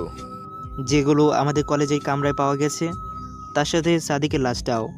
আপনার সেই সব আত্মীয়ের বিষয়ে যাবতীয় তথ্য আমার চাই। আপনি কী সব বলছেন? কিসের আত্মীয়? আমি কারো কাছে কোনো লাশ পৌঁছে দিইনি। আমি তো ওই লাশগুলোর কোনো আইডেন্টিটি খুঁজে পাইনি। ও রিয়েলি? আমার কাছে কিন্তু প্রমাণ আছে। কিসের প্রমাণের ভিত্তিতে আপনি এই কথাগুলো বলছেন? ডাক্তার রাব্বি আমাকে সব কিছু বলেছে। আপনি যে নিজের লাশগুলোর দায়িত্ব নিয়ে পৌঁছে দিয়েছেন সেটাও বলেছে। ডাক্তার রাব্বি এই কথা বলেছে? ঠিক আছে, আপনি আমার সাথে এক্ষুনি হাসপাতালে চলুন, তাহলেই সব পরিষ্কার হয়ে যাবে। আমি আপনাকে মিথ্যে বলছি নাকি ডাক্তার রাব্বি? মুহিবের সাথে হসপিটালে ডাক্তার রাব্বির কেবিনে চলে আসলো ইমন। কিন্তু ভিতরে রাব্বি নেই। মুহিব একজন নার্সকে ডেকে জিজ্ঞেস করলো, এক্সকিউজ মি, ডাক্তার রাব্বি কোথায় গেছে? নার্সটা অবাক হয়ে তাদের পা থেকে মাথা পর্যন্ত একবার দেখে নিল। কিছুটা বিরক্ত হয়ে ইমন বলল, কিছু বলছেন না কেন? ডাক্তার রাব্বি কোথায়? ডাক্তার রাব্বি একদিন আগে খুন হয়েছে। কি? হ্যাঁ, শুধু রাব্বি স্যারই নয়, একদিন আগে হসপিটালে অনেকগুলো ডাক্তার আর নার্স খুন হয়েছে। কি সব যাতা বলছেন আপনি? আমি নিজের সকালে এসে হসপিটালে ডাক্তার রাব্বির সাথে কথা বলেছি। আমার মনে হয় আপনার কোথাও ভুল হচ্ছে। একজন মৃত মানুষের সাথে আপনি কিভাবে কথা বলবেন? দেখুন, ভালোভাবে বলছি, ডাক্তার রাব্বি কোথায় আছে বলুন, না হলে কিন্তু খুব খারাপ হবে। ঠিক আছে, আপনারা যেহেতু আমার কথা বিশ্বাস করছেন না, তাহলে আমার সাথে আসুন, নিজের চোখেই তার লাশটা দেখে নিন। ইন্সপেক্টর মুহিবকে নিয়ে নার্সের পিছু পিছু লাশঘরে চলে আসলো ইমন। ভিতরে গিয়ে একটা লাশঘরের সামনে গিয়ে দাঁড়িয়ে পড়লো। নার্সটা লাশের উপর থেকে কাপড়টা সরাতেই চিৎকার দিয়ে দূরে সরে গেল। লাশের পরিবর্তে রক্ত ছড়িয়ে আছে সেখানে। টপটপ করে গড়িয়ে পড়ছে সেই রক্ত। মুহিব সাহস নিয়ে অন্যান্য লাশগুলোর কাপড় উঠাতে দেখলো একইভাবে রক্ত ছড়িয়ে আছে। নার্সটার দিকে তাকিয়ে বলল, লাশগুলো কোথায় নিয়ে যাওয়া হয়েছে? নার্সটা ভয়ে কাপা স্বরে বলল, আমি কিছু জানি না স্যার, এখানেই তো সবগুলো লাশ রাখা ছিল, হঠাৎ করে কোথায় গায়েব হয়ে গেল কিছুই বুঝতে পারছি না। এসব লাশ কি একদিন আগে খুন হওয়া সেই লাশগুলো? হুম। লাশঘর থেকে বেরিয়ে আসলো ইমন। ধীরে ধীরে বিষয়টা তার কাছে পরিষ্কার হয়ে যাচ্ছে। রাফির কথাটা হয়তো ঠিক, এসব কিছুই ওই শয়তান জিনদের কাজ। তার সামনে ডাক্তার রাব্বির একটা মিথ্যে প্রতিকৃতি সৃষ্টি করেছিল, আর এই লাশগুলো হঠাৎ গায়েব হয়ে যাওয়ায় ও নিশ্চিত সেই জিনদেরই এই কাজ সাজি। কিন্তু তার সামনে তারা কেন মায়া দৃষ্টি করছে? তারা কি তার ক্ষমতা সম্পর্কে জেনে গেছে? ভাবনার ছেদ ঘটিয়ে হঠাৎ মুহিব বলল, আমার মনে হয় এই লাশগুলো হসপিটালের কোনো লোকই সরিয়ে ফেলেছে। ভালো করে তদন্ত করলেই বেরিয়ে আসবে। স্যার, আমাকে একটা হেল্প করতে পারবেন? কি হেল্প? আপনার গাড়িটা নিয়ে আমাকে একটা জায়গায় পৌঁছে দিতে পারবেন? এখন রাত হয়ে গেছে, গাড়ি হলে খুব সুবিধা হয়। শিওর? কোথায় পৌঁছে দিতে হবে আপনাকে? চলুন, গাড়িতে যেতে যেতে বলছি। হসপিটালের বাইরে এসে মুহিবের গাড়িতে উঠে পড়ল ইমন। রাজের বাসায় যেতে হবে এবার। হতে পারে সেই লাশগুলোর মধ্যে কোনো একটা রাজের লোক যাদের কিডন্যাপ করা হয়েছে। মুহিব গাড়িটা ডান দিকে মোড়ে দিতেই একটা চিপা গলিতে গাড়ির হঠাৎ থেমে গেল। মুহিব গাড়ি থেকে নেমে চেক করতে লাগলো। অনেকক্ষণ গাড়িতে বসে থাকার পর নেমে আসলো ইমন। মুহিবকে লক্ষ্য করলো, বলল, আর কতক্ষণ লাগবে? প্রায় হয়েছে, আর মাত্র 5 মিনিটের মতো লাগবে। গাড়ির সাথে এক পা ভেঙে দাঁড়িয়ে রইল ইমন। গাড়ি লালচে আলোতে। ঘড়ির দিকে দেখলো প্রায় রাত 8টা বেজে গেছে, অথচ অন্ধকার চাপা গলিতে দেখে মনে হচ্ছে মাঝরাত। হঠাৎ একটা শব্দে ঘড়ি ঘুরিয়ে আশেপাশে তাকালো ইমন। তার ঠিক সামনে ডান পাশে আরেকটা গলির মুখে একটা মেয়ের ওড়না চোখে পড়ল। হঠাৎ ওড়নাটা টান দিয়ে পিছনে ইমনের দিকে তাকালো মেয়েটা। প্রিয়া? পিছন থেকে মহিব বলল, কি বললে? আস্তে আস্তে গলিটার মুখের দিকে চলে গেল ইমন, কিন্তু প্রিয়াকে খুঁজে পেল না। তখনই অদ্ভুত একটা চিৎকারে সামনে দেখলো একটা মেয়ে দুজন ছেলেকে টেনে হিঁচড়ে নিয়ে যাচ্ছে। এক পা বাড়াতেই তার কানের কাছে তীব্র শীতল বায়ু বয়ে গেল। মনের ভিতর হঠাৎই প্রশ্ন জাগলো, এটা তাকে ভোলানোর জন্য কোনো মায়া নয় তো? মনে মনে জোহাইদের শক্তি কল্পনা করে সামনে এগিয়ে যেতে লাগলো। কিছুটা পথ এগোতেই হঠাৎ থমকে দাঁড়ালো ইমন। মুখ তুলে সামনে তাকিয়ে অবাক হয়ে গেল। এটা তো তাদের কলেজ গেট। তার মানে কি এগুলো সত্যি একটা মায়া? কিন্তু এরা তাকে কলেজের ভিতরে কেন নিয়ে যেতে চাইছে? আফসালয় ইমন দেখতে পেল ছেলে দুজনকে মেয়েটা সেই তালাবদ্ধ রুমে তালা ভেঙে নিয়ে গেল। ইমনের মনে এখন কিছুটা ভয় জেগে উঠল। হয়তো এরা সেই শয়তান জিন আজ আবার আরেকটা মেয়ের সর্বনাশ করবে। কিন্তু তাদের শক্তির কাছে নিজের শক্তি তো অপরাগণ ভেবে ফিরে আসলো ইমন। একই রাস্তা ধরে গাড়ির কাছে এসে খানিকটা অবাক হয়ে গেল। গাড়ির লাইটগুলো সব বন্ধ। মুহিবকে কোথাও দেখা যাচ্ছে না। ব্যস্ত হয়ে আশপাশটা দেখতে লাগলো। কোথাও না পেয়ে আবার গাড়ির কাছে ফিরে আসলো। ফোনের টর্চ অন করে গাড়ির কাচের ভিতরে দৃষ্টি দিতেই চমকে ওঠে। ও একটা পিছনে সরে গেল। ভিতরের কাচ ভেঙে গড়িয়ে পড়ছে রক্ত। হাতের ফোনটা পড়ে গেল মাটিতে। ভয়ে তার হাত পা কাঁপতে লাগলো। ইচ্ছে করছে দৌড়ে পালিয়ে যেতে। মনে কিছুটা সাহস এনে গাড়ির কাছে চলে আসলো। গাড়ির দরজাটা বাইরে থেকে নক করা দেখে বুকটা কেঁপে উঠল তার। কোনো মতে দরজাটা খুলতেই একটা রক্তাক্ত শরীর এসে পড়লো তার উপর। শরীরটা ঘাড়ের উপরের অংশ নেই, টকবক করে রক্ত পড়ছে সেখান দিয়ে। ততক্ষণাৎ বডিটা ধাক্কা দিয়ে সরিয়ে দিল। নিচে তাকিয়ে দেখলো লাশটা হাঁটুর নিচে অংশ নেই। লাফ দিয়ে গাড়ি থেকে নেমে পড়লো ইমন। ভয়ে তার দম বন্ধ হওয়ার মতো অবস্থা। নিজেকে কোনো মতে সামলে গাড়ির ড্রাইভিং সিটে বসে পড়লো। পাশে একটা অর্ধেক কাটা শরীর নিয়ে গাড়ি স্টার্ট করে চলে গেল। হঠাৎ পিছনে ফেলে আসা রাস্তার উপর থেকে ভয়ানক স্বরে কেউ একজন উচ্চ হেসে বললে উঠল, খুব শীঘ্রই দেখা হবে আমাদের। মুহিবের লাশসহ গাড়িটা নিয়ে রাজের বাসা নিতে চলে আসলো ইমন। তার শরীরের পোশাকটা রক্তে লাল হয়ে গেছে। ভিতর থেকে চমকে উঠেছে রাজ। বলল, কে আপনি? আমি ইমন। ইমন? এই নামের কাউকে তো আমি চিনি না। আর বাসার তো দরজা সব বন্ধ, আপনি ভিতরে কি করে আসলেন? ইমন মুখটা বাঁকা করে হেসে বলল, সেটা একটু পরে টের পেয়ে যাবি, কিন্তু তার আগে বল, কলেজে যে লাশগুলো পাওয়া গেছে সেগুলো কি তোর লোকের ছিল? হঠাৎ ইমনের মাথাটা কিছুটা ভরকে গেল রাজ। আমতা আমতা করে বলল, তুই করে কথা বলছেন কেন? আর আমি আপনাকে কেন এসব বলবো? কথাটা শুনে রাজের গলাটা চেপে ধরলো ইমন। তার চোখে আগুন ঝরছে। রাজের শরীর দেয়ালের থেকে উপরে তুলে কথা বলতে কষ্ট হচ্ছে। রাজের রাগী স্বরে ইমন বলল, না বললে তোকে এখানে খুন করে দেব। বাঁচতে চাইলে সব কিছু বলে দে। কলেজে তোর লোকদের কারা পুলিশ সেজে ধরে নিয়ে গিয়েছে, আর সেই লাশগুলো যে রুমে পাওয়া গেছে সেই রুমে এমন কি রহস্য আছে? কেন সেই রুমটা তালাবদ্ধ করে রাখা হয়েছে? রাজের দম বন্ধ হয়ে যাচ্ছে। গলাটা ছেড়ে দিতে ধপাস করে ফ্লোরে পড়ে গেল রাজ। গলা ধরে জোরে জোরে কেসে উঠল। ইমনের রাগে চোখের দিকে তাকিয়ে গলা শুকিয়ে গেল তার। ভয়ে আমতা আমতা করে বলল, বলছি, সব বলছি আমি। বল, আসল সত্যিটা কি? কলেজে আমার লোকদের যে 4 জন পুলিশ ধরে নিয়ে গেছিল সেগুলো আমারই লোক ছিল। কলেজে প্রিয়ার বদনাম করার জন্য নিজের লোকদের মিথ্যে পুলিশ সাজিয়ে গ্রেফতার করিয়েছি, যাতে সবাই ভাবে প্রিয়া মিথ্যে নাটক করে আমার লোকদের কিডন্যাপ করেছে। সব কিছু প্ল্যান মতোই হয়েছিল, কিন্তু হঠাৎ করে কেউ ওদের খুন করে দেয়। কলেজে পাওয়া সেই 5 জনের লাশ আর পরে পাওয়া 2 জনের লাশ সবাই আমার লোক ছিল। আমি জানি না কে তাদের খুন করেছে। আর সেই রুমের রহস্য কি? কেন সেই রুমটা তালাবদ্ধ রাখা হয়েছিল? আর তাদের লোকগুলোকে সেখানে কেনই বা খুন করে রেখে দিয়েছে? আমি ওই রুমের বিষয়ে কিছু জানি না। তুই জানিস তো সব কিছুই, শুধু সেগুলো পেট দেখে মুখে আনার ব্যবস্থা করতে হবে। প্লিজ মাফ করে দেন আমাকে, আমি সত্যি কিছু জানি না। ওকে, যেহেতু তুই কিছু জানিস না, তাহলে আর তোকে বাঁচিয়ে রেখে লাভ কি? কথাটা বলেই হাতের আঙ্গুল ফাঁক করতেই বড় বড় নখ সেখান দিয়ে বেরিয়ে পড়ল। হঠাৎ বিদ্যুৎ গতিতে সেগুলো ঢুকিয়ে দিল রাজের পায়ে। চিৎকার করে উঠল রাজ। আরেকটা হাত গলায় রাখতেই রাজ বলল, প্লিজ আমাকে মারবেন না, আমি বলছি, সব বলছি ওই রুমের বিষয়ে। বল। কলেজের ওই রুমে আমি মেয়েদের জোর করে ধর্ষণ করতাম। প্রতিদিন রাতে জোর করে একটা নতুন মেয়েকে তুলে নিয়ে আসতাম ওই রুমে। আমি আর আমার কয়েকজন লোক মিলে এসব কাজ করতাম। আর কলেজে তখন আমার ক্ষমতা ছিল, তাই কেউ কিছু বলার সুযোগ পেত না। কিন্তু হঠাৎ করে প্রিয়া কলেজের সব কিছু হয়ে যাওয়ায় আমাদের কৃতকর্ম ফাঁস হয়ে যায় সবার সামনে, তাই আমার ক্ষমতাটাও চলে যায়।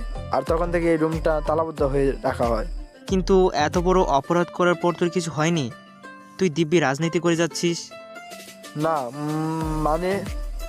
মানেটা আমি বলছি তোকে, তোর তখন কোনো শাস্তি হয়নি, কারণ তুই প্রিয়ার বাবা হয়ে তখন কাজ করতি। আর প্রিয়ার বাবা এমপি হওয়ায় তোর উপর ক্ষমতা ছিল। শুধু তাই নয়, এখানে তুই তারই হয়ে কাজ করেছিস। কিন্তু কলেজের কৃতিত্ব না থাকায় প্রিয়ার উপর তোর রাগ। প্রিয়াকে সরানোর জন্য তুই লাবিবের সাথে ঝামেলা করেছিস।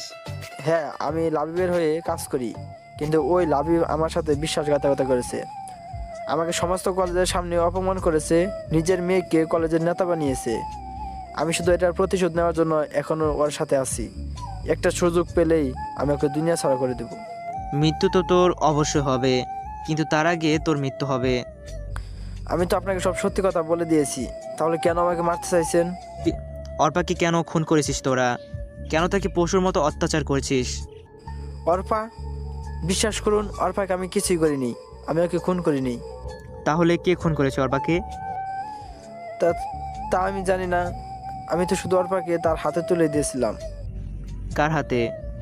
লাবিব কলেজের একটা অনুষ্ঠানে অর্পাকে দেখে পছন্দ হয়ে যায় লাবিবের, তাই তার কথা মতো অর্পাকে তুলে তার কাছে পৌঁছে দিয়েছিলাম। তারপর কি হয়েছে আমি কিছুই জানি না। রাজের কথা শুনে মাথা নিচু করে ফেলল ইমন। শরীরের সর্বশক্তি দিয়ে হাতের নখগুলো ঢুকিয়ে দিল রাজের গলায়। হাত দিয়ে দূরে ছুঁড়ে মারলো তার দেহ। প্রাণহীন দেহটা দিকে তাকিয়ে বাসা থেকে চলে আসলো। গাড়ির লাশটা হসপিটালে পৌঁছে দিতে দিতে রাত 2টা বেজে গেল। হসপিটালে রক্তাক্ত পোশাকটা পাল্টে বাসায় চলে আসলো। দরজা খুলে সরু চোখে তাকিয়ে তিথিকে জিজ্ঞেস করলো, কোথায় গিয়েছিলেন? তিথির কথার কোনো জবাব না দিয়ে রুমে চলে আসলো ইমন। বাথরুমে গিয়ে গোসল করে ফ্রেশ হয়ে নিল। বিছানার উপরে রাখা ড্রেসটা হাতে নিয়ে তিথিকে বলল, কি হয়েছে তোমার? আমার সাথে কথা বলছো না কেন? তিথি থেকে টি শার্টটা নিয়ে ইমন বলল, কই, বলছি তো কথা। তুমি কি আমার থেকে কিছু লুকাতে চাইছো? কি লুকাবো আমি? কয়েকদিন ধরেই তোমার আচরণ কেমন পরিবর্তন ঠেকছে। কলেজ বন্ধ, অথচ তারপরেও তুমি সকালে বাসা থেকে বেরিয়ে যাও। সারাদিন তোমার কোনো খোঁজ নেই, মাঝরাতে বাসায় আসো। কেন এসব করছো? কিসের তো কাজ তোমার? তিথির কথায় খানিকটা বিষণ্ণ মনে চুপ হয়ে গেল ইমন। কিছুক্ষণ নীরব থাকার পর বলে উঠল, আমি তোমার থেকে অনেক কথা গোপন করেছি তিথি। কি কথা? আমি অন্য সবার মতো স্বাভাবিক জীবনযাপন করতে পারছি না। কেন পারছো না? কারণ হয়তো তুমি ভাবছো একজন খুনিকে ভালোবাসো তুমি, হয়তো আমার উপর ঘৃণা হচ্ছে তোমার, কিন্তু আমার কাছে এটাই ঠিক বিচার। এসব নরপশুদের একমাত্র শাস্তি মৃত্যু। ঠাস করে ইমনের গালে থাপ্পড় মারল তিথি। ছলছল চোখে তাকিয়ে শক্ত করে জড়িয়ে ধরল তাকে। আমাকে তোমার এমন মনে হয় আমি ঘৃণা করব তোমাকে? আমি জানি আমি কোনো ভুল মানুষকে ভালোবাসিনি। তুমি যেটা করছো ঠিক করছো। আমি সবসময় তোমার পাশে আছি। তিথিকে জড়িয়ে হাত দিয়ে মুখটা তার দিকে তুলে বলল, তোমাকে আমার একটা কথা রাখতে হবে। কি কথা? যতদিন না আমি এই রহস্যের উদ্ঘাট করতে পারছি, জোহাইদের শক্তি সেই জিনগুলোকে শেষ না করছে, ততদিন তোমাদের একটা নিরাপদ জায়গায় থাকতে হবে, নয়তো সেই জিনগুলো তোমাদের ক্ষতি করতে পারে। কিন্তু আমি তোমাকে ছাড়া কোথাও যাব না। আমি তোমাকে অনেক ভালোবাসি তিথি। আমি চাই না আমার জন্য আমার প্রিয় মানুষের কোনো ক্ষতি হোক। ঠিক আছে, কিন্তু কোথায় যাব আমরা? যেখানে আমি নিয়ে যাব, কিন্তু তার আগে তোমার আম্মুকে সব কিছু বুঝিয়ে বলতে হবে। এটা নিয়ে তোমাকে চিন্তা করতে হবে না। পরদিন রাফি আর তন্ময়ের কথা মতো তিথির আর রুবিকে জিন রাজ্যের একটা নিরাপদ জায়গায় রেখে এসেছে ইমন। সকল রহস্যের জাল খুলতে আরম্ভ করছে। অপরাকে রাজ প্রিয়ার বাবার হাতে তুলে দিয়েছে। তার মানে সবকিছুর পিছনে লাবিবেরই হাত আছে। এতগুলো খুনও হয়তো লাবিব করেছে। হয়তো সেই এইসব শয়তান জিনদের নেতা, সেই ছদ্মবেশী গ্যাংস্টার। বাসায় দরজাটা কেউ নক করছে। ইমন গিয়ে দরজাটা খুলে খানিকটা পিছিয়ে গেল। মুখ দিয়ে অস্পষ্ট সুরে বেরিয়ে আসলো সাদিক। তার সামনে সরসরিয়ে দাঁড়িয়ে আছে সাদিক। ইমন দূর থেকে তাকালো তার দিকে। সাদিকের শরীর থেকে অদ্ভুত বিশ্রী একটা গন্ধ আসছে। মুখটা থেতলে গেছে, রক্ত গড়িয়ে পড়ছে নাক মুখ দিয়ে, চোখের কোণায় রক্ত। সাদিক ধীরে এগিয়ে আসতে লাগলো তার দিকে। রক্তের ছাপ পড়ে যাচ্ছে মেঝেতে। ঢের বুঝতে পারছে এটা কোনো মায়া, এটা জিনেদের তৈরি একটা ফাঁদ। ধীরে ধীরে সাদিক যত এগিয়ে আসছে, তার শরীর থেকে রক্তগুলো তত তাড়াতাড়ি ঝরে পড়ছে। সাদিক কিছুটা ঘুমিয়ে বলে উঠল, আমাকে বাঁচাও মন, আমাকে সাহায্য করো, আমি মরে যাচ্ছি। আমার কাছে এসো মন, দয়া করে আমার কাছে এসো।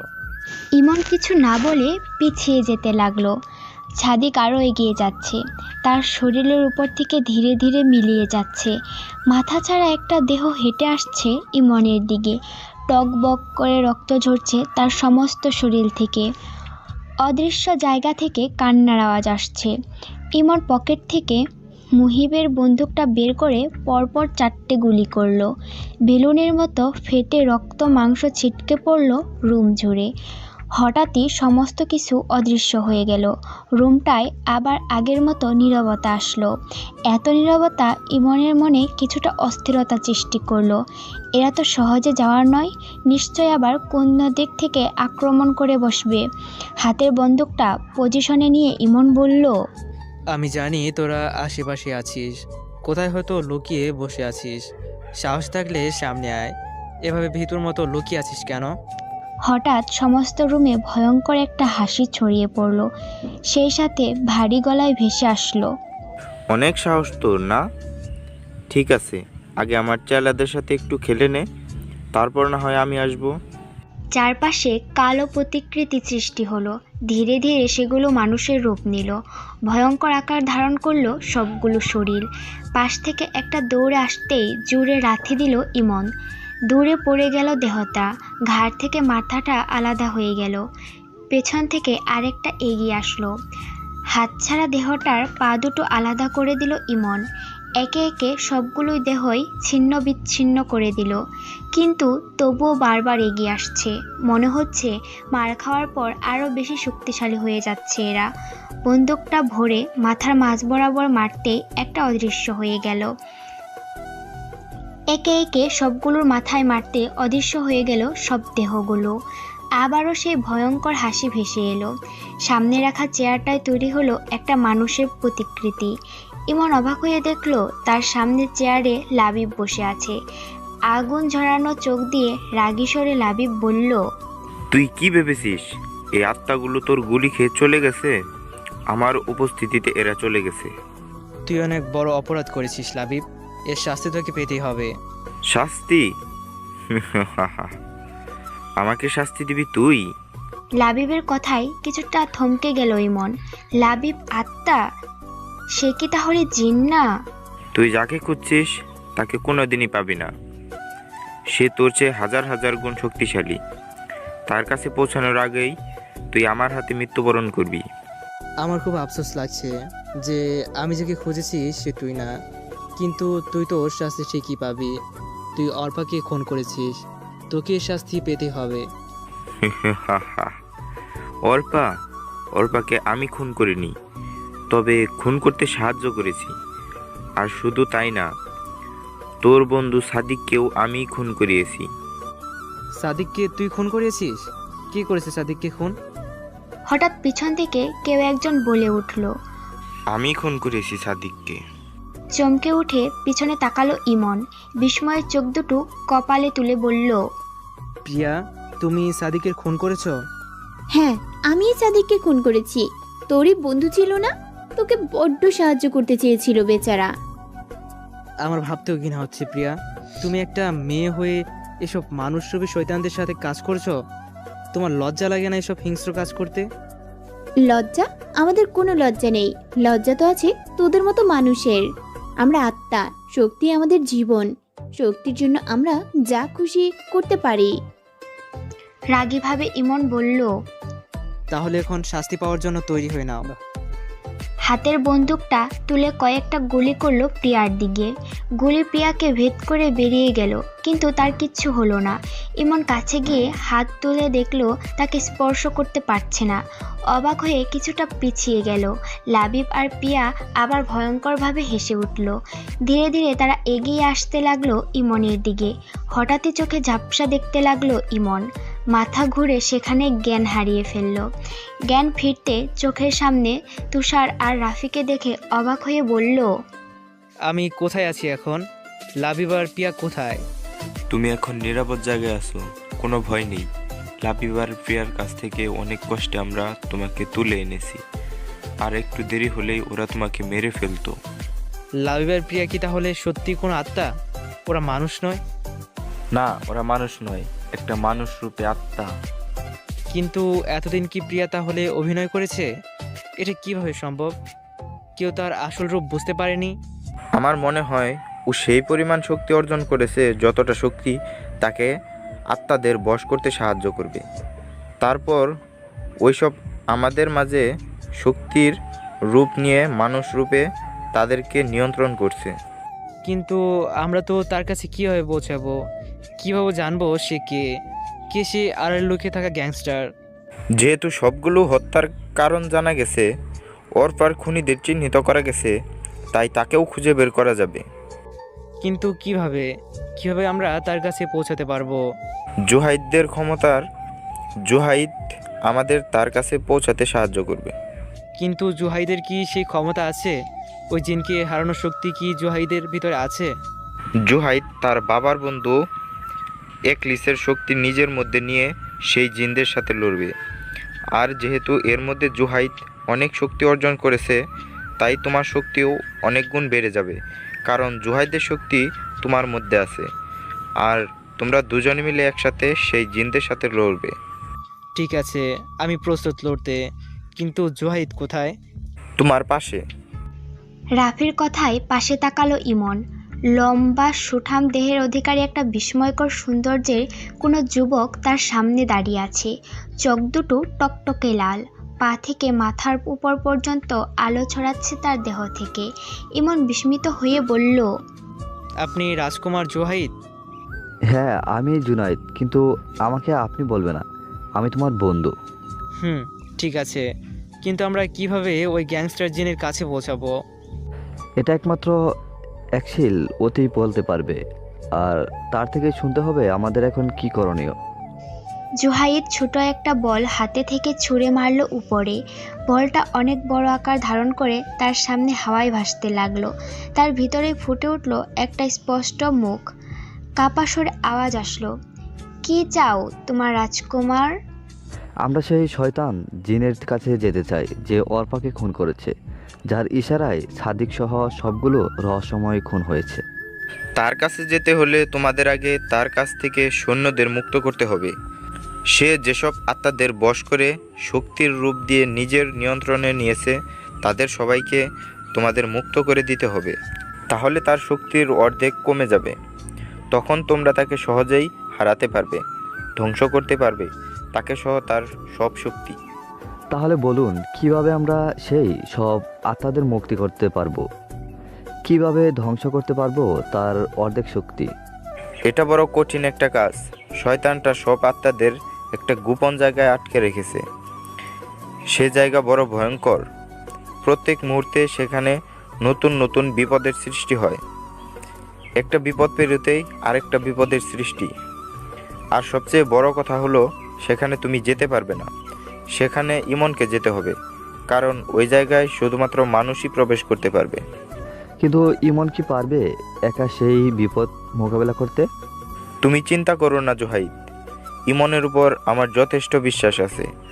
সে তোমার শক্তি আর নিজের বুদ্ধি দিয়ে অবশ্যই সে বিপদ থেকে উদ্ধার হতে পারবে, মুক্ত করে দিতে পারবে বন্দী হওয়া সকল আত্মাদের। কালই তবে তার জন্য শেষ দিন। কালই সমাপ্তি ঘটবে এই মৃত্যুর খেলার রহস্যে। পরদিন একলিশেষ বলা কথা অনুযায়ী বন্দি আত্মাদের মুক্তি দেওয়ার জন্য সেই ভয়ঙ্কর জায়গায় রওনা হলাম। ইমন, আমার আগমন তোর ধ্বংসের জন্য লাবিব, তোর শক্তি ধ্বংস করতে এসেছি। হা হা হা, শুনে খুব হাসি পেল জুনাইদ। আপনার কথা মূর্খতার পরিচয় দিচ্ছে। আপনি হয়তো জানেন না আমার ক্ষমতা অসীম, আমার ধ্বংস নেই। সব শয়তানের কাছেই নিজেকে সবচেয়ে বেশি শক্তিশালী মনে হয়, কিন্তু তুই এটা জানিস না যে তোর ধ্বংস এগিয়ে আসছে। তোদের মতো সবগুলো অশুভ আত্মার ক্ষমতা শেষ হয়ে যাবে এখন। আমার ক্ষমতা শেষ করার মতো শক্তি আপনার নেই রাজা জুনাইদ। সেটা এখনই প্রমাণ হয়ে যাবে। কথাটি বলেই লাবিবের চারপাশে একটা অগ্নিবৃত্ত তৈরি করলো জুহাইদ। লাবিব হাত পা ছুঁড়ে সেখান থেকে বের হওয়ার চেষ্টা করছে, কিন্তু পারছে না। অবাক হয়ে জুহাইদের দিকে তাকিয়ে জিজ্ঞেস করলো, এটা কি করে সম্ভব? কেন আমি এখান থেকে বের হতে পারছি না? জুহাইদ জুড়ে হেসে উঠল, চোখ দুটো লাল করে বলল, এটা একলিসের শক্তি। এর দ্বারা শুধু তুই নয়, তোর সব কয়েকটা সৈন্য এখন বন্দি। তোর একমাত্র সঙ্গী পিয়াও এখন এই আগুনের জালে বন্দি। ধীরে ধীরে এখন তোদের শক্তি শেষ হয়ে যাবে। কিন্তু কিভাবে? আমরা তো অমর, আমাদের শক্তি তো কখনোই শেষ হওয়ার নয়। জুহাইদ আবারও হেসে উঠল, হাতের গোল বলটা ছুঁড়ে মারল হাওয়ায়। সেখানে স্পষ্ট ফুটে উঠল একটি জনমানবহীন ভয়ঙ্কর জায়গা। একা একা সেখানে হেঁটে যাচ্ছে ইমন। চারিদিকে মরুভূমির মতো ধুধু করছে বালি, কিন্তু শরীরটা ঠান্ডায় জমে যাওয়ার উপক্রম। খুব সাবধানে পা ফেলছে ইমন। হঠাৎ তার এক পা সামনে জায়গাটায় বালিগুলো ডেবে যেতে আরম্ভ করলো। ইমন কিছুটা দূরে সরে যেতেই গভীর গর্তে পানি উঠল লাগলো। ধীরে ধীরে গর্তটা এক গভীর পুকুরে পরিণত হলো। কালো ভয়ানক দৈত্যাকার কয়েকটা ছায়া এগিয়ে আসতে লাগলো তার দিকে। রাজা রিউলেসের তরবারিটা মুষ্টিবদ্ধ করে ধরল ইমন। একটা ছায়াকে আঘাত করতেই দূরে সরে গেল। একে একে সবগুলো ছায়াকে আঘাত করতে লাগলো। ছায়াগুলোকে ভেদ করে চলে যাচ্ছে তরবারি, কিন্তু তাদের কিছুই হচ্ছে না। বারবার এগিয়ে আসছে তার দিকে। কিছুটা পিছিয়ে গিয়ে তরবারিটা তাদের দিকে তুলে ধরতেই সেখান থেকে নীল রশ্মি বের হলো। একটা ছায়ার উপর পড়তেই চিৎকার করে সেটা অদৃশ্য হয়ে গেল। একে একে সবগুলো ছায়ার দিকে তরবারি ধরতে অদৃশ্য হয়ে গেল। ধীরে ধীরে পুকুরটার কাছে চলে গেল ইমন। স্বচ্ছ পানিতে নিজের মুখ দেখা যাচ্ছে। হঠাৎ পুকুর থেকে একটা বিশাল সাপ বের হয়ে আসলো। দেখতে দেখতে পুকুরের চারপাশ থেকে অসংখ্য সাপ বের হতে লাগলো। ইমন একটা সাপের চোখের দিকে তাকাতেই সাপটা মাথা নামিয়ে পিছিয়ে গেল। ধীরে ধীরে সবগুলো সাপ তার চোখের দিকে তাকালো। চোখের ইশারায় যেন সাপগুলো তাকে পথ দেখিয়ে দিচ্ছে। একে একে রাস্তা ছেড়ে দিল তাকে। পানিতে এক পা স্পর্শ করতেই ঝড় উঠে গেল পানিতে। তীব্র বেগে ঘুরতে ঘুরতে এক বিশাল আকৃতির সাপে পরিণত হলো। নীল বর্ণের বিশাল দেহী সাপের সামনে ইমনকে কিছুই তুচ্ছ মনে হচ্ছে। নীল আলো ছড়াচ্ছে সাপের চোখে। ইমনের দিকে ফেনা তুলে সাপটা বলল, কে তুই? এখানে কেন এসেছিস? আমি একজন মানুষ, এখানে এসেছি সেই বাক্সটার খোঁজে যেখানে আত্মাদের বন্দি করে রাখা হয়েছে। তুই একটা সাধারণ মানুষ হয়ে এসেছিস আত্মার খোঁজে? তুই কি জানিস এইখানে যে একবার আসে সে কখনো বেঁচে ফিরতে পারে না? আমি জানি, কিন্তু আমি যদি এখান থেকে বেঁচে ফিরতে নাও পারি তবুও আমি ওই আত্মাদের মুক্ত করবই। তুই কোনো সাধারণ মানুষ হতে পারিস না। সাধারণ একটা মানুষ হলে আমার কাছে আসার আগেই তোর মৃত্যু হতো। তুই কি জানিস আমি এই জায়গাটার পাহারাদার? সেই বক্সটার কাছে যেতে হলে আগে তোর আমাকে হারাতে হবে। আমি প্রস্তুত। একলিসে শেখানো একটা মন্ত্র পড়ে হাতে তরবারিটা উপরে ছুঁড়ে মারল ইমন। ধীরে ধীরে তরবারিটা একটা বিশাল আকৃতির সাপে পরিণত হলো। আগের সাপটা হঠাৎ এই সাপের সামনে মাথাটা নত করে ফেলল, নিজের আকারটা ছোট করে ফেলল। আপনি এগিয়ে যান সামনে। নীল সাপটা অদৃশ্য হতেই পুকুরের সব পানি শুকিয়ে গেল। পুকুরের মাঝখানে দৃশ্যমান হলো একটি ছোট ঘর। ইমন যতই ঘরটার কাছে যাচ্ছে অদ্ভুত সব আওয়াজ আসছে তার কানে। চিৎকার আসছে অসংখ্য মানুষের। হঠাৎ পিছন থেকে জহিদের গলায় আওয়াজ শোনা গেল, ইমন ওখানে যেও না, তুমি মারা যাবে। পিছনে ফিরে এসো ইমন, পিছনে তাকাও। চমকে উঠল ইমন। তীব্র কৌতূহলে পিছনে তাকানোর জন্য প্রস্তুত হতে আবার আওয়াজ আসলো, পিছনে তাকিও না ইমন, এসবই তোমাকে ভুলানোর জন্য মিথ্যে মায়া। পিছনে তাকালেই তুমি মারা যাবে। অসহ্য আওয়াজে কানে হাত দিয়ে সামনে এগোতে লাগলো ইমন। ধীরে ধীরে ঘরটার ভিতরে প্রবেশ করলো। ঘরের মাঝ বরাবর একটা বাক্স হাওয়ায় ভাসছে।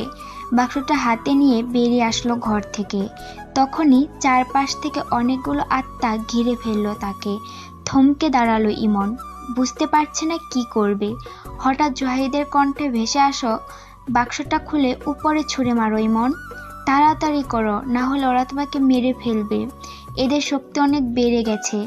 কথাটা শুনে তৎক্ষণাৎ বাক্সটা খুলে ফেললো ইমন। সর্বশক্তি দিয়ে ছুঁড়ে মারলো উপরে। চারদিকে তীব্র আলো সৃষ্টি হলো।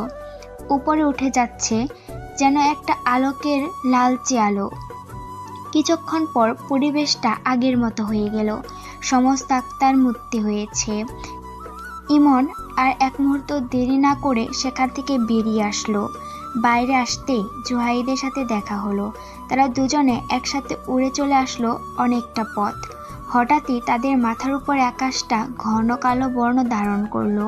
চারপাশে শান্ত পরিবেশ। হঠাৎই সৃষ্টি হলো তীব্র ঝড়।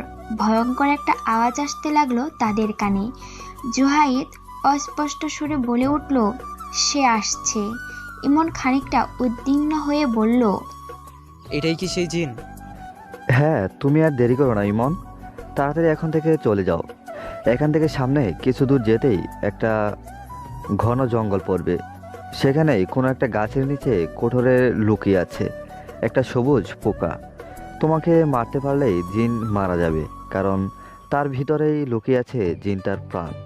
কিন্তু কিভাবে আমরা সেই অদ্ভুত কাজটা খুঁজে বের করব? অ্যাটলিস্ট তোমাকে সাহায্য করবে। তুমি আর দেরি করো না, তাড়াতাড়ি চলে যাও, জিনটা চলে গেছে। জুহাইদের কথায় সেই জঙ্গলে চলে গেল ইমন। জুহাইদ উড়ে উড়ে একটা খোলা জায়গায় চলে আসলো। তখনই তার সামনে কালো ভয়ানক এক বিশাল দেহ নেমে আসলো। জুহাইদের দিকে তাকিয়ে বলে উঠল, শেষ পর্যন্ত তুই আমাকে সামনে আসতে বাধ্য করলি। আমি যেটা চাই সেটা অর্জন করেই ছাড়ি। তাছাড়া তোর মৃত্যুটা আমার হাতে লেখা আছে। আমার মৃত্যু? আমাকে আগে ভালো করে দেখে নাও রাজা জুহাইদ, তারপর না হয় দেখা যাবে কে কার হাতে মারা যায়। কথাটা বলেই মুখের কাপড়টা সরিয়ে সামনে তাকালো জিনটা। জুহাইদ অবাক হয়ে বলল, প্রিন্সিপাল আরাফাত চৌধুরী। হ্যাঁ, আমি প্রিন্সিপাল আরাফাত চৌধুরী, আমিই সেই জিন। তবে এটা আমার আসল পরিচয় নয়। আমার আসল পরিচয় পেলে তুমি ভয়ে চমকে উঠবে জুহাইদ। বল, কে তুই? কি তোর আসল পরিচয়? জুহাইদের কথায় জিনটা ভয়ানকভাবে হাসতে লাগলো। সেই সাথে তার রূপ পরিবর্তন হতে লাগলো। একসময় তার নিজের আসল রূপ চলে আসলো জিনটা। জহিদের চোখে বিস্ময়কর ফুটে উঠল, চোখ দুটো রক্তের মতো লাল করে রাগী সুরে বলল, আহান তুই? হ্যাঁ, আমি সেই জিন যে তোর বাবাকে হত্যা করেছি। শুধু তাই নয়, তোর ভালোবাসার মানুষকেও আমি দর্শন করেছি, নির্মমভাবে খুন করেছি তাকে। তুই অনেক বড় অপরাধ করেছিস আহান।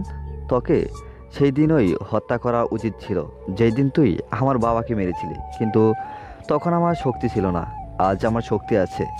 আজ তোর মৃত্যু নিশ্চিত, তোর বেঁচে থাকার কোনো অধিকারই নেই। জুহাইদ তানহাকে মারার জন্য এগিয়ে যেতেই তানহা তার শক্তি দিয়ে তাকে দূরে ফেলে দিল। রাগীভাবে জুহাইদের দিকে এগিয়ে যেতেই হঠাৎ তার শ্বাস বন্ধ হয়ে আসতে লাগলো। মনে হচ্ছে কেউ তার গলা চেপে ধরেছে, বুকে যেন কেউ পাথর বেঁধে দিয়েছে। আচমকা পেছন থেকে ইমন বলল, তোর আত্মা এখন তোর হাতে আহান। আহান মুখ খুলে পিছনে তাকালো। ইমনের হাতে বাক্স, সবুজ পোকাটা দেখে ভয়ে গলা শুকিয়ে গেল তার। আমতা আমতা করে বলল, আমাকে মাফ করে দাও, দয়া করে ওটা ফেলো না, আমাকে ফেরত দিয়ে দাও ওটা।